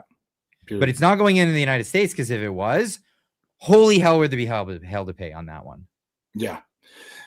And I would just like to point out two things: that if Donald Trump even suspects that you have drugs on your boat, he'll shoot you with a missile. And he just took down a narco state. End of story. You know what I mean? Like if you're opposed to drugs, I don't know what to tell you. No one else in the world had the balls to take that kind of action against, these cartels and stuff. So just consider this, ponder it. What would the action be if a friendly, Canada was sending it to China? If Canada was sending fentanyl into China, what would the reaction from Xi Jinping and all of this be? They have death sentences for drug dealers. They're very strict about it because they don't want to have that kind of poison in their society in short order. So yeah, no, it's when I saw those videos from and I want to make something clear too about the Greenland situation. There's a marked difference between what Netherland people say and what Greenland people say. And, I don't support a hostile takeover of any nation for any reason, but I do support. I think that the Greenlanders should get a referendum if they want to stay with Netherlands or not. You know what I mean? And I think that referendum should be just for Greenland-born people, not for Netherland-born people. That they don't have a right to say those two cultures are, again, it's like culturally distinct, just like Albertan culture is distinct from Ontario culture, or I shouldn't say Ontario culture, I should say urban Toronto culture. I hate to be mean about it, but honestly, like if Denmark wants to keep it, then defend it. Yeah, that's a reasonable argument too. Defend it from the Chinese, defend it from the United States is the only one capable to do it. And there's nobody else stepping up to the plate. It's not happening. Yeah. I don't know. I can't even get involved in the geopolitics right now because my country's in jeopardy. My country's in dire straits. Well, it's the same question for Canada. If you want Canada to remain its own country, defend it. Yeah, like we're in danger from Ottawa right now. That is our number one threat. And once we fix Canada, or once we, form a new republic of some sort and get things straightened out here, once our people are prosperous, safe, and secure, then we can start worrying about the rest of the world. But right now, basically, you have, conservatives, Republicans like myself, and, a handful of populists. We're like the only folks hanging on to the threads of sanity in Canada right now. Like if we just leave, if we stop fighting to stop what the Liberal Party's doing to this nation, we're going to go down a road nobody would have ever predicted, and it's going to be uglier than it ever was up till now, which is pretty damn ugly. So it's a funny one. For the longest time, I had a Canadian flag here hung upside down, and people would tell me I have my flag hung the wrong way. I'd say, yeah, I know, because yeah, that's the symbol of a nation in jeopardy, right? correct. And so I decided to hang it the right way, but it's the American Canadian flag. I love it. I absolutely love it. It's right next to the American flag there, and it's hung the right way because I like that concept. So, do you know that's interesting symbolism, Clyde? Because if you look at how like the average Canadian is behaving right now, we've become the rude ones. We've become the disrespectful ones. We've become, the selfish ones in a lot of space. And you look at how the Americans are behaving, they're happy. They're trying to, get back to their values, get back to who they are as a people. And they're not booing our anthem. no. Well, I think it did happen in the immediate aftermath of Canadians really? booing theirs. Okay, I didn't know that. Yeah, and it wasn't as prevalent though. It wasn't like it was kind of minor and not very big and didn't last long. I would say you could pick an American. They're not going to just be like, I hate Canada. I hate Canadians. You know what I mean? They're not going to have that stance, So I've traveled around and get this, like maybe not all over the United States, but I spent a bunch of time in Texas and talked to Texans. They have one of two sort of reactions to it. You ask them, what do you think of Canadians? And a lot of them will just say, oh, Canadians are nice. Aren't they? They're really nice. And for the most part, it's people who've never been to Canada. Yeah, you know what I mean? No, yeah. Yeah. But anyone who's spent time in Canada, I get this reaction. And I heard this quite a bit, was Canadians are fake nice. And when you get to know them, they're not very nice. If they know that you're American, they won't treat you very well. Wow. Well, okay, to any American out there watching this, especially if you're in Alaska, you need a place to crash.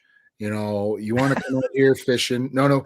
Here's something that's. I love that. That's a rule thing. That is definitely a rule thing. No. Park your trailer on my yard, man. Seriously. Yeah. This is a cool thing. So in Alaska and the Yukon, if our fishing licenses are valid on both sides. So like we share that culture, right? So you can go there. The big place to go salmon fishing here is in Haines in Alaska. It's about 5.5 hour drive from Whitehorse, or 4.5 hours. And excuse me, like that's a pretty cool thing that we have an international licensing agreement, to do sport fishing. Like that's really cool in my opinion. And that just shows you just how much we have in common right there. And it's like, I'll never forget this. This was, I might have said this the last time I was on your show. It was maybe 4 years ago, 5 years ago. I was on the Alaska highway and I pulled over. I'd been driving for like 17 hours straight. And while I was asleep, I was sleeping in my driver's seat and I bumped my knee on the light switch.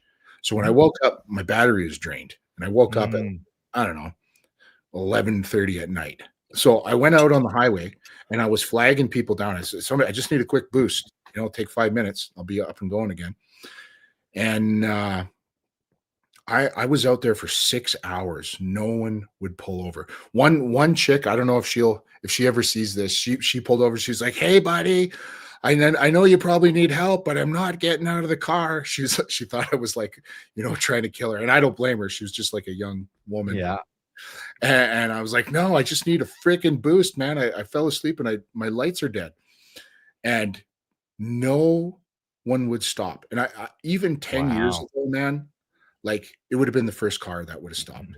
You know what I mean? And it's just the fear and suspicion amongst Canadians now. It's changed so widely, and the crazy thing is, who finally stops It was an American couple towing their trailer up on their way to Alaska. They were the ones who got me going, and I called my old man about this. I'm like, because he lives in northern BC, and I'm like, Dad, like, what the hell is wrong with people? And at the time I attributed it to BC, but I don't think that's the case. I think it's just a broader culture. We've become suspicious, we've become distrustful of each other. Everybody's on everybody's case about every freaking thing now. And it's like, I don't know. That's not the Canada I grew up in. That's not what I believe in. And we got to get back to our values, which is, peace, prosperity, kindness, good governance. Isn't that what they used to say? We don't got any of that. Self-reliance, and get this government out of our heads, out of our lives, period. That's the number one cancer that needs to be removed in Canada right now, is the cancer of the federal government, period. I couldn't agree with you more. We've got one more from Heather Marie for $6.99. She says, apologies for the unfunny drug reference. I was pointing out the problem. Definitely a problem. Agree with you, Clyde, and your guest. Canada needs reformation. And don't worry about it. Wasn't trying to. Yeah, no, we're good. Just like no, like it is a real problem as well. So yeah, no, we can be funny about it at the same time. There's something else I want to talk about too. So your other regular guest there, Marty, he posted on his Twitter page, or sorry, his X page, a guide to Federalist strategies to counter Alberta separatism. And he put up sort of 8 of the common arguments that come up. And I'd like to maybe go through those. Yeah, sure. Let me pull it up. I'll just get Marty's page up here. If you just give me 1 second. And one of my other followers, Barbara Madigan, she's a gal down in Alberta. She's a sweetheart, man. And she wanted to talk about this thing with the the notes. The Liberals they've passed this new policy where they're going to delete their notes and their emails after 2 weeks now. What? We could talk about that first if you want to. That's wild. Sorry, where's this list on Marty's thing? Is it near the top of his page? I actually have it right here. So pop it in the chat. Reminder on your list. Okay, I don't know leave how me alone, Siri. Yeah. There's, if you look at the right side, all the way to the right, it say private chat at the bottom. Okay. And just pop it in there, and then I'll grab that link and I'll chat with everyone in the studio. Just click on that. Say yes. Yeah, that's the one. Yeah. Okay. Let's see. What the heck? No, it's copying like way more than there was there. just the link. Yeah, I'm just trying to get to it here. Well, why don't I just read them out one by one? That's probably, or just DM it to me on Twitter, and then I'll pop it up. Okay, perfect. Let's do that. Because this is something like I want to help the folks in Alberta as much as I can. And I actually put up a post about this, I don't know, maybe a month ago. I wrote like sort of an essay to help people or to come up with these common arguments, or how to respond to these common arguments, especially during the holidays, like when you're sitting around the Christmas table and stuff, because there's kind of like, I would say an evolution that sort of leads you to embracing independence. And there certainly is a lot of common threads there, and Marty got quite a few of them there. So his first one, it says an appeal to emotion, right?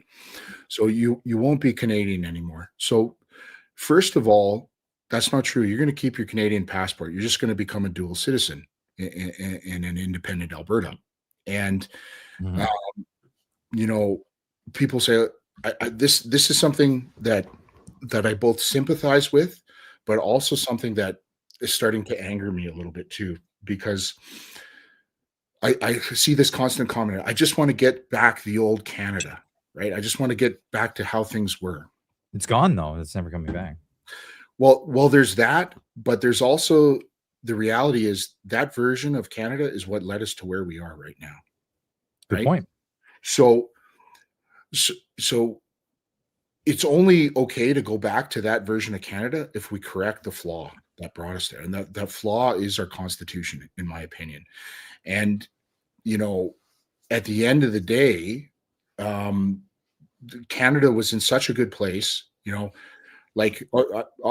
a perfect example. I lived in Calgary in the early 2000s. I left there, I think, in 2006.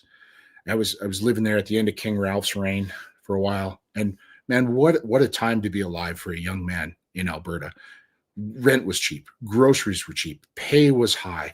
Like me and all my buddies, we would just like work hard, save up just enough money to go on the next adventure. We go to like Kananaskis, we go to Lake Louise, Banff, Waterton Lakes, Beaver Mines, hunting, fishing, partying, like it was such a great time. There was gas wars in Alberta. I remember filling up my truck for 32 cents a liter. And when you got a full tank of gas, they gave you a free like hibachi barbecue. that was That's awesome. Like, can you imagine that now? No, you can't get that now. And it's like, okay, yeah, that version of Canada was awesome. But how did it get destroyed? Basically by one prime minister, more or less. Like there was microaggressions leading up to that point. But the point I'm trying to make is that version of Canada is not strong enough to withstand the attacks, the outside attacks, particularly from globalism, particularly from third-party entities. We're just becoming a smaller and smaller pool, or smaller and smaller entity in a much larger pool now. And it's just, it's not the solution. And when you take away that nostalgic argument, like, I know it's painful because like I went through that, like last year, I had to take a bit of a break from social media because I was like, man, I'm just not feeling like even the people who are supposed to be on my team, like, fellow conservatives a lot of times and stuff. I'm telling them, spitting facts at them. I'm saying, look at this. And in lots of cases, they weren't, trying to seek an actual solution to a lot of our problems. They're just sort of, ducking it or just quietly condoning, betrayals, I would say in a lot of cases, rather than confronting the problem head on and just, okay, we got to do something about this. And like, as a man, like when I have a problem in my life, I got to deal with it. Right. Like I don't procrastinate, So, it's a very painful process to recognize, like you said, that Canada's gone. And, not only that, but it's a Canada that can be taken advantage of. And until we're willing to confront that problem, to confront that threat, it's going to happen again and again and again. And that's why we keep losing. So yes, I understand that emotional draw. Believe me, I was a very, very proud Canadian for most of my life, but you look at what Canada stands for now, it's evil in a lot of cases. At least from a federal government perspective, we're standing with evil now. And I don't feel like that's an exaggeration. You know what I mean? We're aligning with Davos. We're aligning with BlackRock. We're aligning with China. We're aligning with China. We have open corruption. Like, it's a known fact by our intelligence agencies at a bare minimum that we have compromised MPs, but we do nothing about it. Yeah, that's right. How is this just okay? And it's not like it was just the Liberals. It was just Trudeau. Like, it's been going back 3, 4, 5 elections. Since Mulrooney was what Katsuya said in his testimony. Yeah. So, how can we, as people who believe in freedom, who, how did our veterans die for that? To have a corrupt government that's compromised by a communist regime. You know, how A how dictatorship, I mean, yeah. for all intents and purposes. I mean, what are So you gonna vote for the Libertarian Party of China in their elections? Give me a break. how do we stand up for a government that freezes bank accounts? How do we stand up for a government, you know, that basically embezzled billions of dollars? Like, look at Chrystia Freeland. Like, look at that, man. That situation alone. We have one person who extracted billions of dollars from the Canadian taxpayer and then set herself up as the, you know, overseer of the delivery and Of all distribution. that money, yeah. Yeah, on the she was on both sides of the deal at the same time, no consequences. Mhm. And once that money's in Ukraine, there's no oversight. There's no, you know, there's no way to track any dollar that got spent. It's gone, right? Mhm. How do we tolerate that as a people? Because that money, I don't think will be used for good over there. I really don't. No. Maybe some of it will be, but most of it's going to get swallowed up and abused and lining pockets, and you know, it's just It's already gone, count it yeah, gone. yeah, That's the way it is. And then the next one is fear mongering. You won't have access to our services. You got to get those services. Everybody's see. This is the old thing. Remember, they used to say, "Don't feed the wildlife," because what they'll do is they'll grow dependent on your handouts, and then they won't be able to eventually feed yeah. themselves, and they won't be able to teach their young to It, feed if themselves. you feed the bear garbage, it keeps coming back for more garbage. Period. Yeah, Right. yeah. To the point where you have to put it down.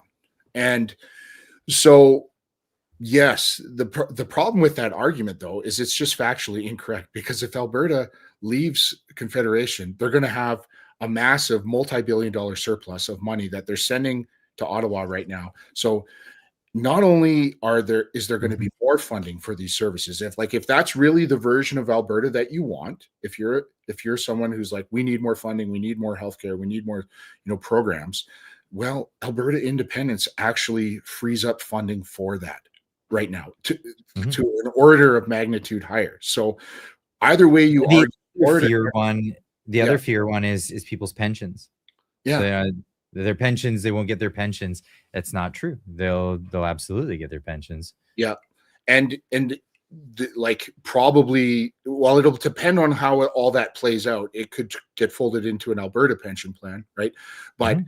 the money that they've contributed, that you as a citizen, that's your money. That's coming, whether, you know, what doesn't matter if you move to Greece or Australia, that the money's still yours either way, period. Most Canadians already, they're living half the year in Florida and they still collect their pensions. They're living Exactly. in Arizona and they collect their pensions. So I mean, it is what it is. What's the next one there? Next one on the list is conquest. You'll be conquered by the USA or China. Well, the reality is you're already being conquered by China, and the USA wants to stop that. Are you going to stop that? Are Canadians going to stop that? I don't personally think that most Albertans want to become, you know, the 51st state. I think they're looking for true independence. They're looking to form their own country. But again, if the situation were to, you know, lead to joining the American Union, that again would be another referendum issue, right? Like It would be, yeah. that's not what we're talking about here.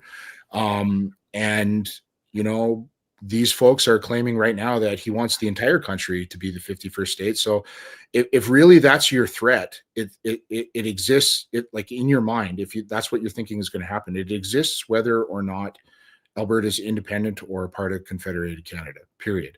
So I don't really think that you're increasing the odds there. And Alberta on its own is better off than an Alberta in Canada for that sake. So if the United States were to put economic pressure to the point where America just gobbles up Canada, well, the other side of the it, coin is it becoming wouldn't happen. It wouldn't happen if Alberta is independent, because an independent Alberta would be on line with America and would say, yeah, come on, build your bases up here. No problem. We're fine with it. exactly. But like the other side of this coin too is to become a 51st state. it's not just the Albertans that have to agree to it, it's the Americans too, right? Yeah, I would vote against it. I'm not gonna lie. Because it's going to shift the electoral college and change the political outcomes. And the Democrats will say, well, now we want Puerto Rico to be a state too. Like you're opening up a can of worms there, at least from a Republican viewpoint. And you're going to have to commit or convince Congress to agree on that. I really don't think that that's a likely scenario, at least not in the short term. Much easier for the Americans just to form a new trade agreement with Alberta, and everybody wins. No harm, no foul. And I would say my feed is probably 95% in favor of independence and maybe 5% in favor of 51st statehood. That's on, at least on X, on social media, I would say the overwhelming majority want true Alberta, a true Alberta republic is what I see. So let's get to the next one. Where were we? Rage. You're traitors. You assholes. You're abandoning us. You don't want to be Canadians. We've brought this up already, right? It's Ottawa that's betrayed Canada. Yeah. Like none of this is happening because we just are selfish and just wanted to leave. Alberta's been driven out economically, socially. There's outright bigotry. Like we right off the bat, we look at how, like I said, how the premiers responded today. They're, instead of listening to the concerns and trying to address them to keep the people, in Confederation, they're instead labeling them as outcasts. They're actively, they don't realize this, but they're actually helping independence. And I say, bring it on. Carney, keep being Carney. Premiers, keep throwing these slurs, keep insulting the Albertan people. Every time you do, another one says, hey, wait a minute. You know what? I'm done with this too. We pay, my cost of living is through the roof. The amount of insult and injury and the pure lack of electoral representation, it's over the top. And now you're going to insult us on top of this. This is what drives the movement, and that's why it's growing faster than it ever has before, because these guys keep invoking anger. And I see a lot of times I've seen a few folks that are kind of on the fence about separatism. They'll say, oh, that Jeffrey Rath, we need to rein him in. He's a bit of a hothead and stuff. And I'm like, Jeff, if you're out there watching this, keep going, man. He's a I've had Jeff on the show a bunch of times. He's the kind of guest you almost never get to have a word in on, but it's fun. He's a blast. He's hilarious to have on. Well, the thing is, he's a quintessential pissed off Albertan. And if you're an Albertan right now and you're not pissed off, what the heck is wrong with you? Like, seriously, he is a perfect mirror of what Ottawa has created. And it's not. And he's going for broke. You gotta admire his, he's putting his ass on the line. Let's just be blunt about that. If Alberta doesn't separate, it's like now he's got to live with being that Alberta separatist guy and all that stuff. He's like, forget it. I'm going for broke. We're making it happen. It's going to happen. Every single person who supports independence is going for broke right now. And yeah. I think that, this is it. This is it for Canada. If Alberta doesn't get out, we're going to lose this war. We're going to be swallowed up as a people, as a country, as a culture. We're going to be more or less erased within my lifetime. We're certainly going to go broke. We're certainly going to be paying taxes to levels that no one ever predicted before. It's not going to be a fun place to live anymore. And that's why we're seeing the brain drain. Like, it's like Jordan Peterson didn't just leave because, he wanted to live somewhere else. They tried to force him into like a socialist, propaganda training program. Yeah, re-education. They literally put him in re-education. This is crazy. This is Stalin-esque. You know what I mean? So to suggest that he should stay in that environment, that's the betrayal of everything Canadian. And no, we're not traitors. we're what's left of real Canadians. End of story. Absolutely. The next one is the appeal to family. What's he really getting into that? Is that kind of like the well, your family, we're all family, why don't you? Or is it like your family might live in parts of the country? Yeah, well, some people's family lives in Michigan and they have family members in Ontario. What's the problem there? Exactly. And it's not like, well, at the end of the day, the argument for that is, or sorry, the best argument in opposition to that is every single Albertan is still going to have a Canadian passport. So if you want to go visit your Canadian relatives in another part of Canada, you just walk across the border. End of story. That's simple. It'll just be like going there now. You'll have to go on the plane, and you might have to go through a kiosk, like because you're going through international travel all of a sudden. But is it the end of the world? No. Is this going to like keep families apart? It's not like we're talking about a situation where we're like forcefully taking kids from their parents or something. It's just you're going to have to visit your friends in Canada. Incidentally, so I went to Blaine, Washington last weekend, and so when I cross the border, I cross into America as an American, and then I cross back as Canadian. Yeah. And I keep hearing stories like, because I asked people on Twitter, oh, like, have you ever had an issue at the border? Canadian media is like, the border is crazy. And we go in as like a strange family. I'm American. My kids are Canadian. My wife's Japanese. Right. So we got to go in through the border at that. Wow. And so what is the citizenship of your kids? They're Canadian. Okay, but then they're naturalized. We're working on their American passports and all that stuff. This is not done yet. So for the time being, that's how it is, right? So we got like 3 nationality different passports going in through the border. And do they bat an eyelash? Never. No. They're just like, oh, it's typical. We see families like this all the time, right? Exactly. Yeah. Welcome home, sir. You know what I mean? And they ask what you're doing, blah, blah, blah. And then on the way back, similar thing, Canadian passport. My wife's got a Japanese passport, 2 kids with Canadian passports. Yep. What did you do? We went for the afternoon. Yeah. Welcome home. Like I had no problem on the way back. I've heard people having problems on one way or the other. No issue whatsoever. The border people don't like me. I got flagged somehow. I don't know why. I think it happened when I was traveling. Like I went to a lot of sketchy countries for a while there when I was traveling. What is a sketchy country? You gotta explain. Iran. Okay, it's a sketchy country. Okay, I got you. I was gone. I thought you were like you went to like Taiwan and you're like, a single guy going to Taiwan. No.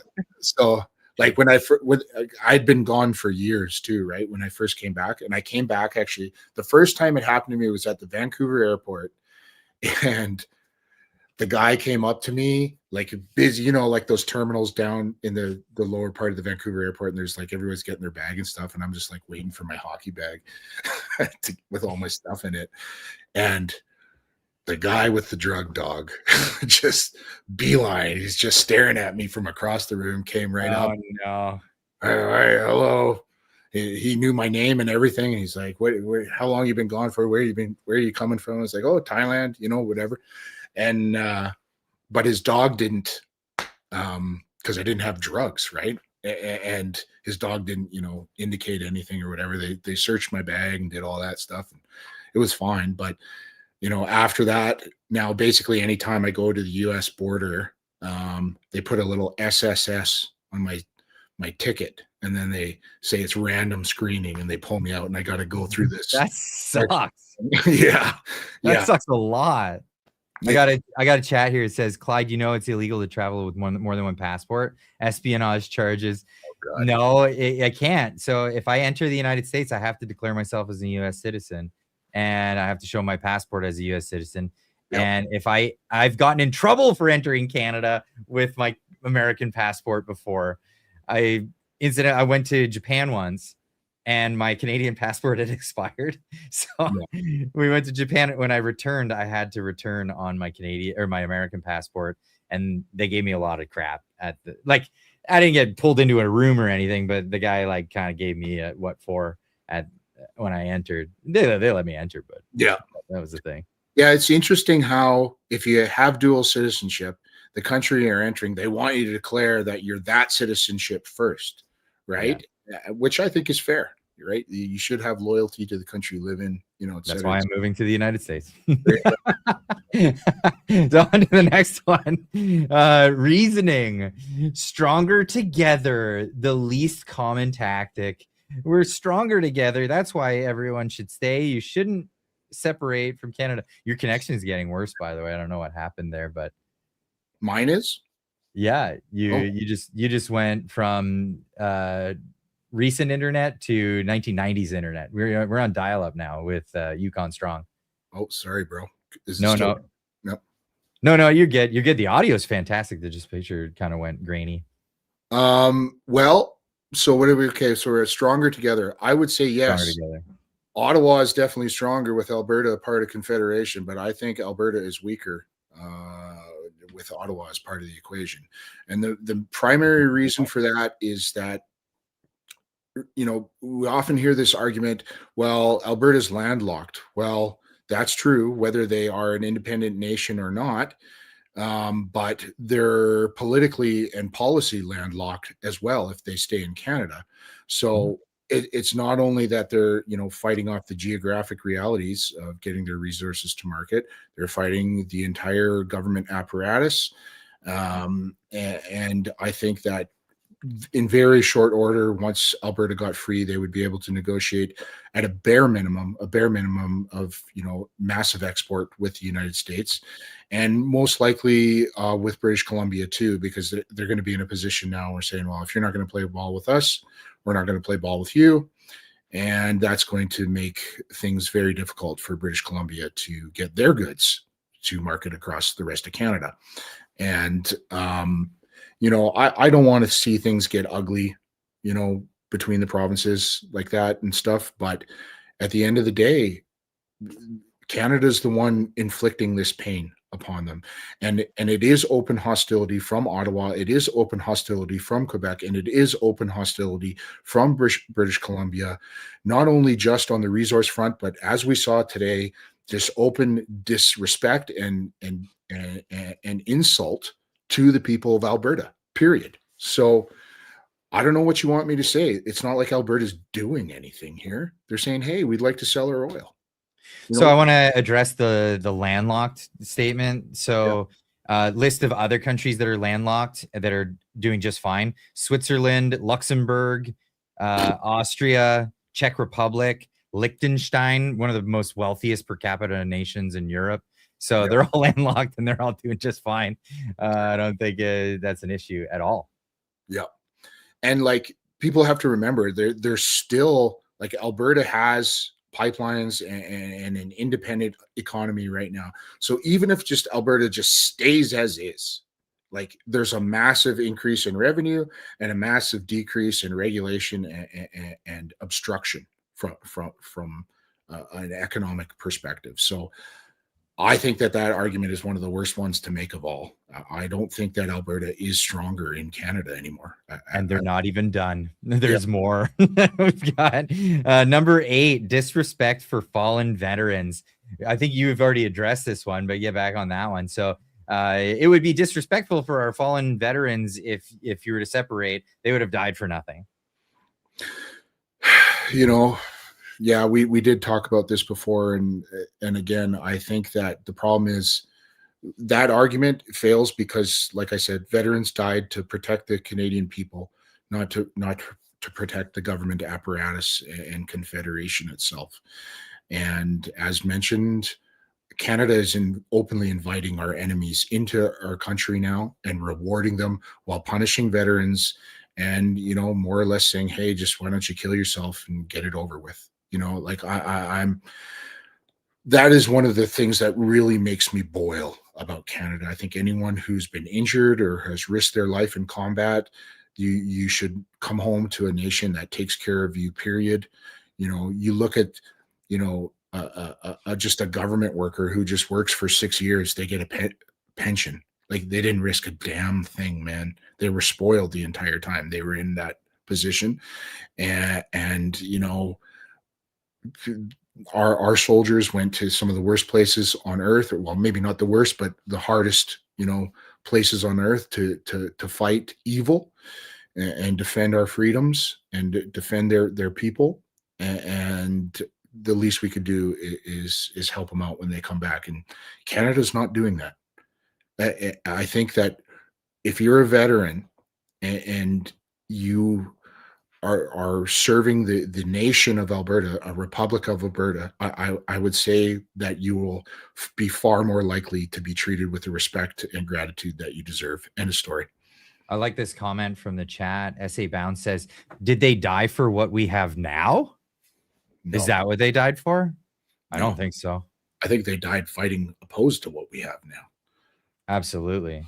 Yeah, I'm totally with you on that one. And we have one last one. We are reliant on Ottawa. We wouldn't be able to function. I almost got that out. We wouldn't be able to function if it wasn't for the bureaucracy in Ottawa to wipe everyone's butts and give all the men tampons in their bathrooms and whatever else they want to do to us. I think that one's coming from the outside perspective, right? Like for instance, the Yukon, we're reliant on government funding, basically for our economy now, thanks to Ottawa's policies. But who's actually paying that bill? It's Alberta.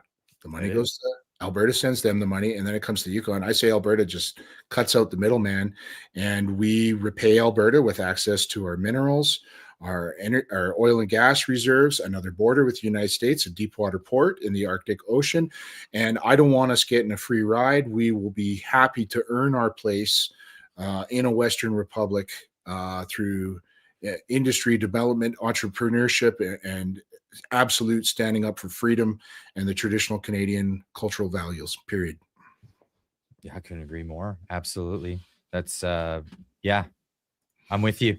I'm absolutely with you on that. Yeah, whatever Ottawa's providing, they're taking half my paycheck at a bare minimum right now, and the money that they're paying with it's evaporating like freaking smoke, just poof, gone. If you just hold a pile of money and it's worth 80% in a year now, basically.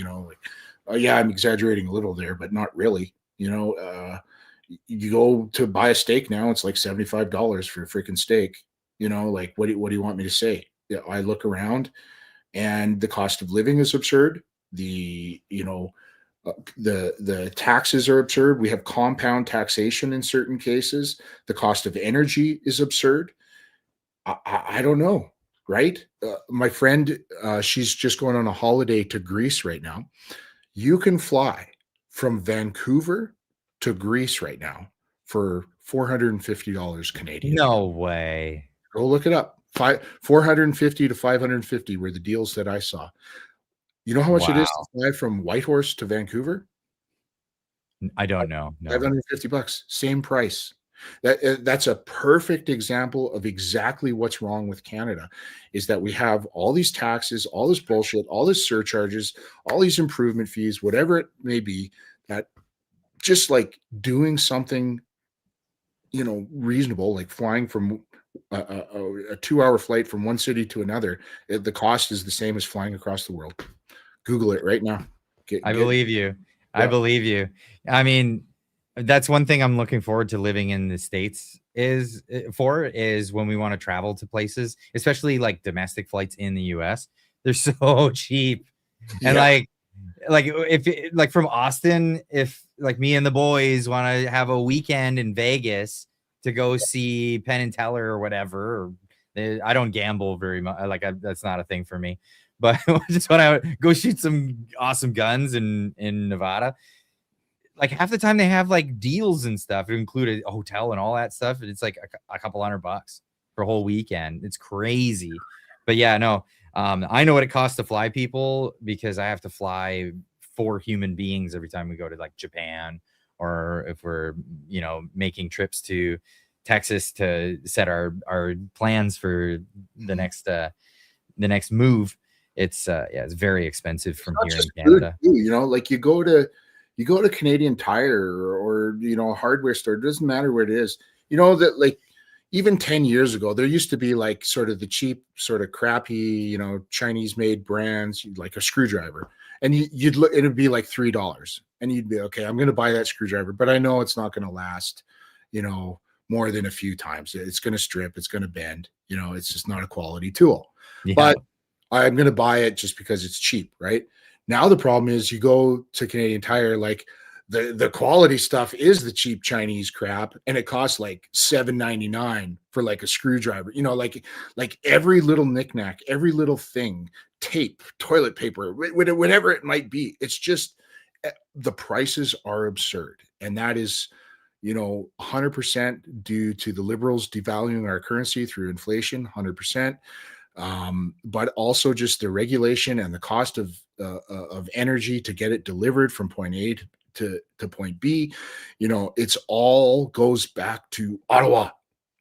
All of it, and no matter how much we fix that problem, it's going to return like a cancer. The very next government that gets in, they're going to open up the hyper immigration, open up the deficit spending.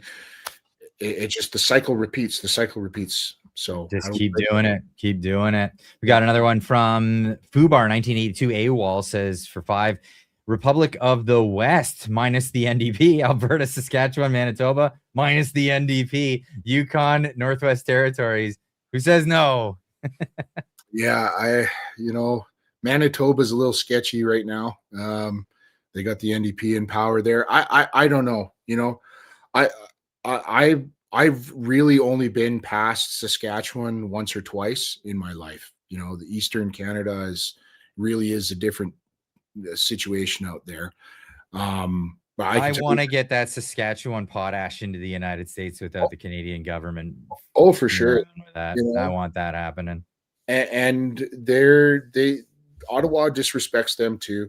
Ottawa, just anyone who doesn't have a fair say in Confederation is dealing with the same situation that Alberta is. It's just that Alberta's has this insult to injury where they're paying for it on top of it, right?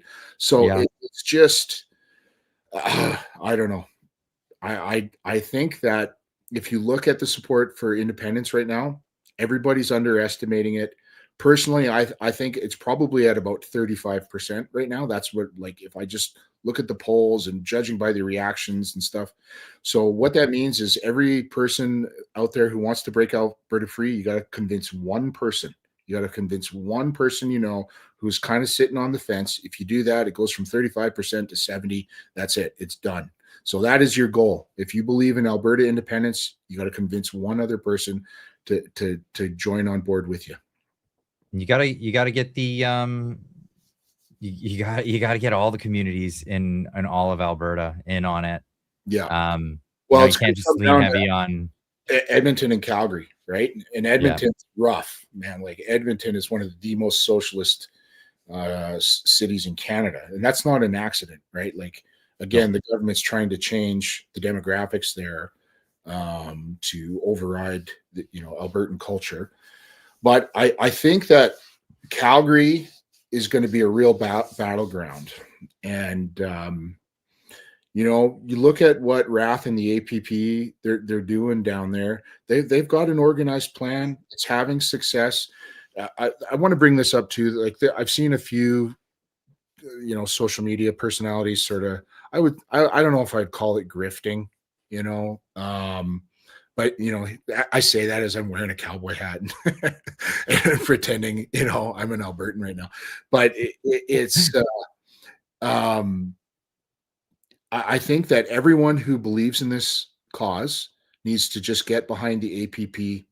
Go through. If you want to have an event, go through the APP, confirm it's okay with them. Make sure you get certified as a signature taker. What they're doing is working. They're very organized. People are showing up in droves for these events. Like you don't need more than that. You just need to add to it, right? We don't want competing movements. We don't want infighting.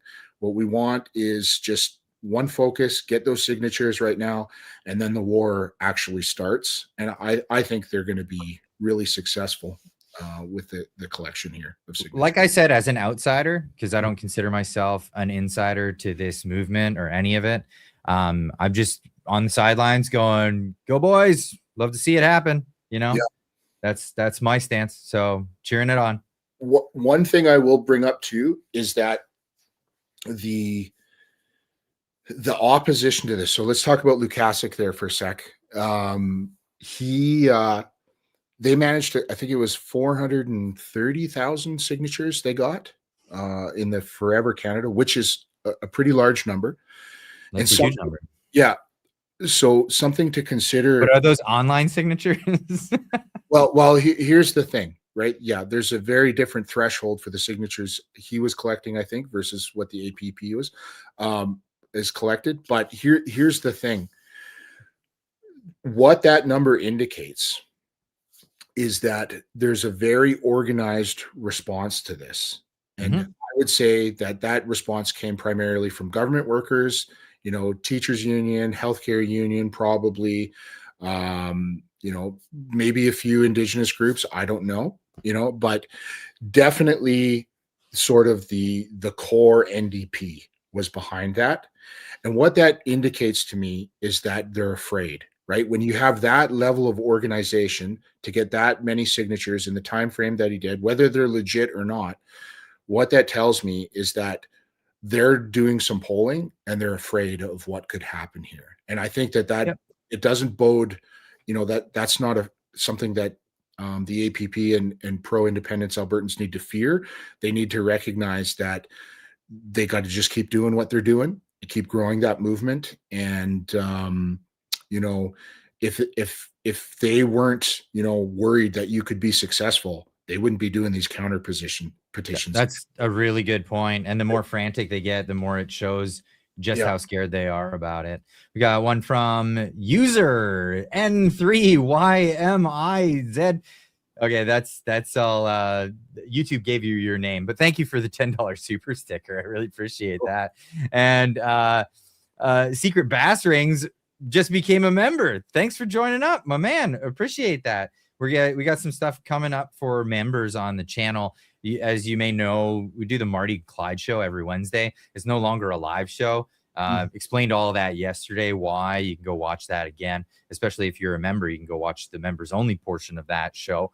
There's going to be 2 shows actually every week now. We're going to record it separately, and then we're going to have an extra. So it'll be like the Marty and Clyde show, like you normally get to see, and then it'll be the Marty and Clyde show plus, which will put out a questionnaire, like asking people what kind of topics do you want us to hit, and we'll mention, we'll talk about some of the topics that the community wants to see. But you got to be a member to watch that portion of the show. It's going to come out as a premiere. We're thinking Wednesdays, but earlier, nice prime time for the regular show, and then we'll have a different time for the members only show. So we'll make sure that we make those announcements. Haven't quite solidified that yet. That same user with the super sticker from before, thank you so much for the $20 super chat, says, if Alberta does separate, they should not allow dual citizenship. It'll ensure all politicians have only one allegiance. What do you think? I would say that definitely to serve in public office, you can't have dual citizenship. You got to be loyal to one country. And I would also take it a step further. I would say that if you want to run for office, that you should have to be Alberta born too. I think that that's a reasonable requirement. You see what door's been opened in Ottawa. We don't know who's working with China. We just know they are, but we can't seem to get loyalty from them. And I can't even tell you how many examples there's been of foreign ministers, promoting their culture, their values over Canadian values. End of story. So I'm 100% on board with that. I think that I think that it's okay to be a dual citizen, but it's not okay to be a dual citizen and a public servant. I think that that's where the conflict lies.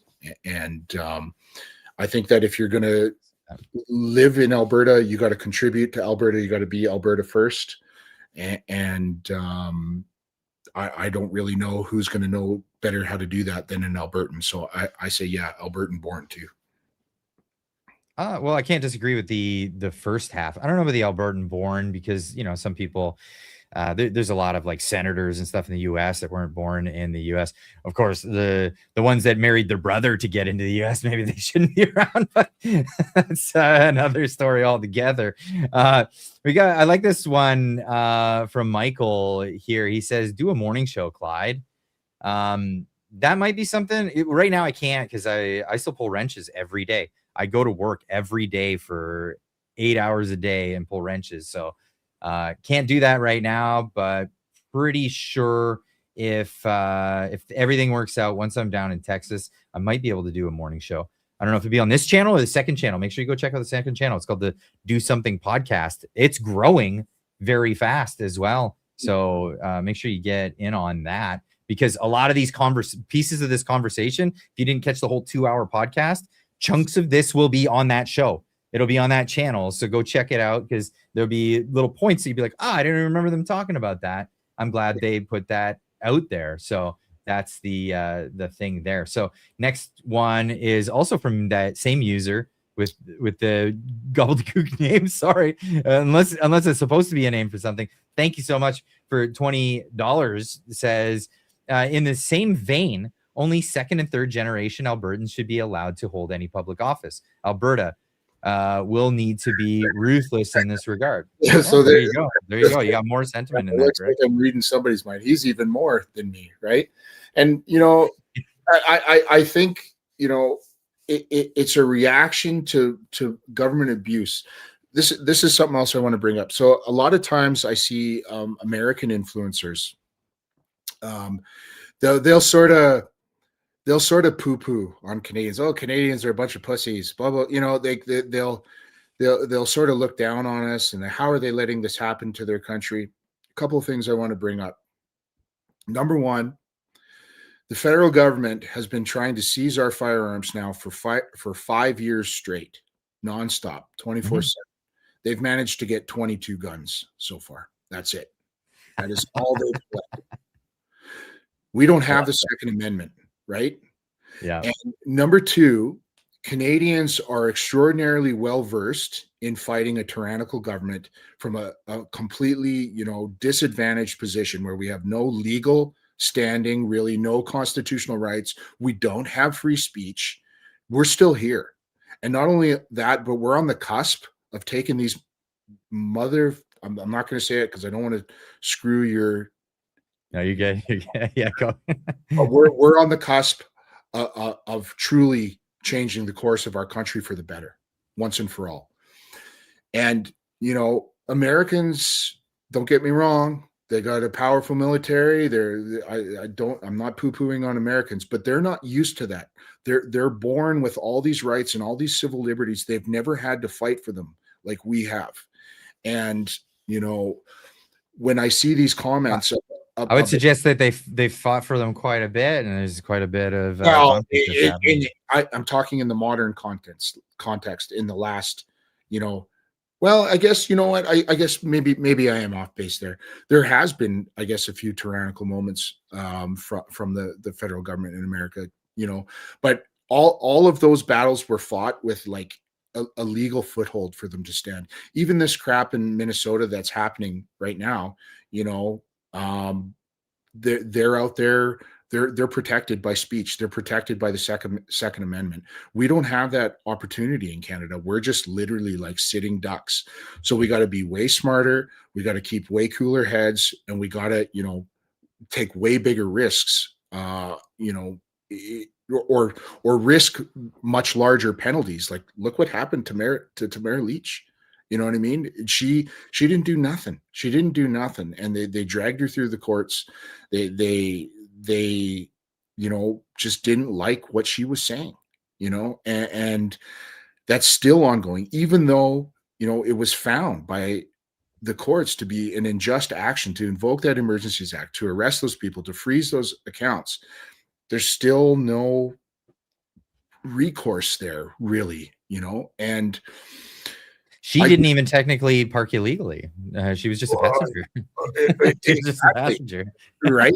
And it's like she could, you could say, okay, well, she organized the protest, but it's not like she forced anyone to do anything. She said, I'm going to Ottawa. I'm going to say this. and you're welcome to come with me if you want. And these people weren't burning things. These people weren't looting things. These people weren't fighting with police officers. They weren't, ramming people with vehicles. They weren't harboring criminals from capture. Like they just went down there and said, "Hey, please don't inject us. Please don't fire us from our job. Please don't shut down my business." You know, look at the response. So what did Canadians do? They sparked a freedom convoy that echoed around the world, and I suspect that Alberta independence could create a similar spark in other Commonwealth nations around the world. And particularly the UK. You look at what's going on over there right now. The Brits are pissed off, man. What their government's been doing to them too. Oh And yeah, they are. we're going to be next, unless we smarten up real quick here. So. So I got a chat from Secret Bass Rings for 5. He says, if you're going to be dependent on someone, it darn better well be your best allies. That's a quote from Howard Lutnick. I totally agree with that. Yeah. Absolutely. Yeah, if you're going to be dependent on somebody, why not be dependent on the United States? Honestly, U.S. has taken care of Canada for a very long time. Why would you turn around and want to be against that? It's just unbelievable. I have another one from that same user. If it's one of those acronym or weird spelled things, I wish I could see it, but my dyslexia just does not allow it. So I'll read it as it is. But thank you for becoming a member tonight. That's absolutely amazing. So we'll definitely see you in those member only Marty and Clyde shows, but also they'll be premiered. So there'll be a chat there, so we can chat while it's up in the live sort of format. It's amazing. But Yukon Strong, your connection is becoming more and more of a potato as we get it going along. It's like they put a timer on it, and it's like, okay, that's enough bandwidth for you for tonight. It's one of those things. I'm living in the middle of nowhere, man, doing the best I can. Sorry. You are doing a great job. You're doing fantastic. And I wanna make sure everybody knows that the link to your X is in the description down below. So make sure you're following Yukon Strong on X, because that's where you do most of your stuff, right? Yeah, I don't. I've started a YouTube channel. I'm just like trying to post non-political stuff there. I'm just still trying to figure out how YouTube works. Well, once you figure it out, you tell me. You come back on the show, and then we'll blast the heck out of it so people can go over there. Is there a handle? Like, can people go check you out? I got the Yukon Strong channel okay. on YouTube. I just I've posted like some skidooing and stuff videos on there, but I'm just I have 3 jobs. I do social media just to try and help what's going on in Canada. It's not my full-time career. I'm not looking to become some sort of superstar mega person or whatever, and as soon as we fix what's going on in this country, I'm hoping that I don't have to do this stuff anymore, because it's just, man, social media is exhausting. You know what I mean? And one thing that I would like to convey to anyone out there watching this is, I'm not on anybody's, payroll or anything like that. I just do this in my spare time. As Clyde knows, like, keeping up with political activism on social media, it is exhausting, man. Like, yeah. the crap you have to deal with, people threaten you, people, like, it's a thankless job. But by the same token, guys like him, guys like me, the men and women of this country who are speaking out right now, we're saying what a lot of people are thinking. And we got to get everyone out there to convert that sentiment into action now. That's the step that we have to take. We have to, there's a lot of sentiment in Alberta right now to break free. We got to convert those feelings into signatures, and then we got to convert them into votes. And the Alberta Prosperity Project, I'm watching it. It's wild, man, what they're doing. They're just like night after night after night after night, and it's just people are showing up in droves. So Yeah, if you were paid off, you would definitely have a faster internet connection. I'll tell you that. A couple more chats right at the end here. That same user that I can't pronounce again for $20. Thank you so much, by the way. Says, I've had a few, so I'll add some more. Immigration, it has to be locked down. One official language, no exceptions, no gimmigration can get $1 of welfare of any kind. I think it should be like the UK used to be for a long time. If you get a visa entry into the UK, you'd get on your passport, it would get stamped with I can't remember what the verbiage they used, but it said like not entitled to any social programs. Like that should be immediate. If you come to the country, you have to be a benefit. You got to be a benefit to the nation, not a beneficiary of tax dollars. That should never be even offered. We've got Gamerica show for $6.99. No message, but thank you so much for the tip. We've got that same user again for another 20. Thank you so much. It says these concepts, issues need to be in the Constitution, so it's near impossible to change. Alberta has a chance to easily be the most amazing country in the world. Long messages are expensive. LOL. Yeah. Oh, okay. That's why it was the $20, because you had to get the whole thing out. Now, I agree with that. I totally agree with that. Now, the founding of the United States, they didn't consider this because they didn't want to set up a nanny state. So for them, largely immigration was like, yeah, come on in, because it's a free, open society. They don't have any way of taking tax dollars from one group and giving it to another. That was never the envisionment. So that's something that came along later, this whole nanny state thing, and giving it away to what they refer to as the gimmigants. What do you say about that?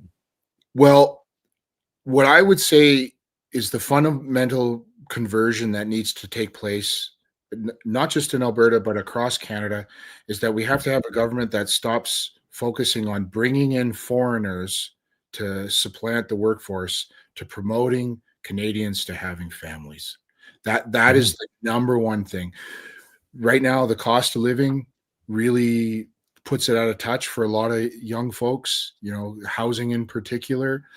I think that, there's been a lot of, poisonous ideas put in the minds of younger generations, that maybe you shouldn't have a family, that maybe you don't want to have a family.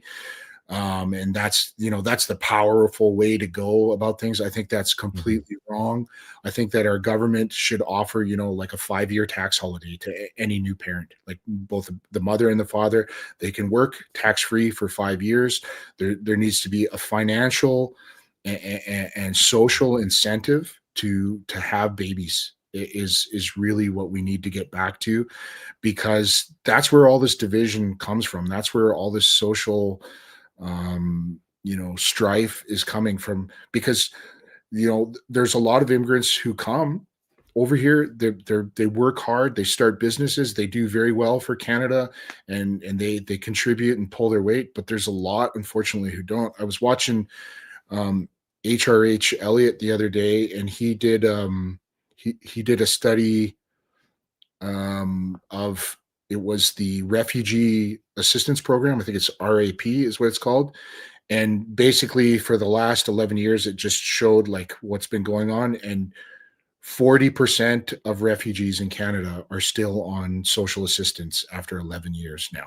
That was the end number. So that's not working out well for them. Like, if you're on social assistance, you're not living a good life. You know what I mean? Not in Canada, not nowadays. You know what I mean? And that's not working out for well. It deprives people of purpose, is what it does. Social assistance puts people in this awful spiral where they don't, it breeds more depression and all the things that get people in that position in the first place. People need purpose. Purpose is the most important thing in life. And when you don't have purpose, it also prevents crime and stuff too. It prevents addiction and things like that. Like, if you're making $100,000 a year, respected in your community, and you got coworkers and that whole part of your life, The incentive to go out there and sell bags of cocaine on the corner is zero, right? Yeah. You know what I mean? Like you're not going to get up to no good. You're going to have a family that you're going to set an example that's, you know, going to probably lead to your children doing the same thing. And like, again, this just, it all goes back to Ottawa. The solution is not dumping millions of people into a country that's struggling, an economy that's struggling, a social system that's struggling, a housing system that's struggling. Like just cramming more and more people is making the problem exponentially worse. And why aren't we helping Canadians have kids? You know, like that is really, it's heartbreaking because, like I said at the very beginning, we are the ultra minority on this planet, period. And unless we do something about that, we're going to disappear. End of story. I'm looking forward to meeting all the little Yukon babies. Yukon stronglings. Yeah. I can't wait till you make it happen, my man. Yeah. We got JP Alberta First for $50. Wow, thank you so much. He says in the 80s, I was telling people every time they went to the doctor, they should phone a random American and thank them. Their military strength allowed Canada to have healthcare. Yukon Strong. What is the name of your channel? Yukon well, you just gave that. Yeah, Yukon Strong. Yukon Strong. Yeah. Well, thank you so much. Yes, well, I mean, this is multifaceted actually, because like, why is it that Canada has healthcare? Well, it's because of all the innovation that comes out of the United States. So a lot of the breakthroughs in the technology that have come out through the United States, through the market economy. There are certain places where Canada has excelled, and credit where credit's due. LASIK eye surgery is something that really, really boomed out of Canada. And I would argue it boomed out of Canada not because of the socialist medical system, but because LASIK eye surgery is not covered by the socialist medical system. Because it had a free market and free enterprise, it was one of the things that really took off and was capable of pulling off amazing things. And then it went from super expensive and only available to the rich and long recovery times to, in a very short period, like 20 years, now it's super affordable for just the average person, and the recovery times are super quick. How amazing is that? Yeah, no, sure. And like, that's kind of like the Alberta spirit right there, is do it yourself. Like that's really the kind of the damn shame about Canada, is that we have all the pieces of the puzzle, but we don't take advantage of them, right? Like we have the energy, we have the minerals, we have the technology, we have the, like, think about BlackBerry, right? BlackBerry was like a one-time, monopoly, Canadian company. It's gone, like what happened, guys? You know what I mean? And, I'm not going to say that was all Ottawa's fault, but I'm pretty certain,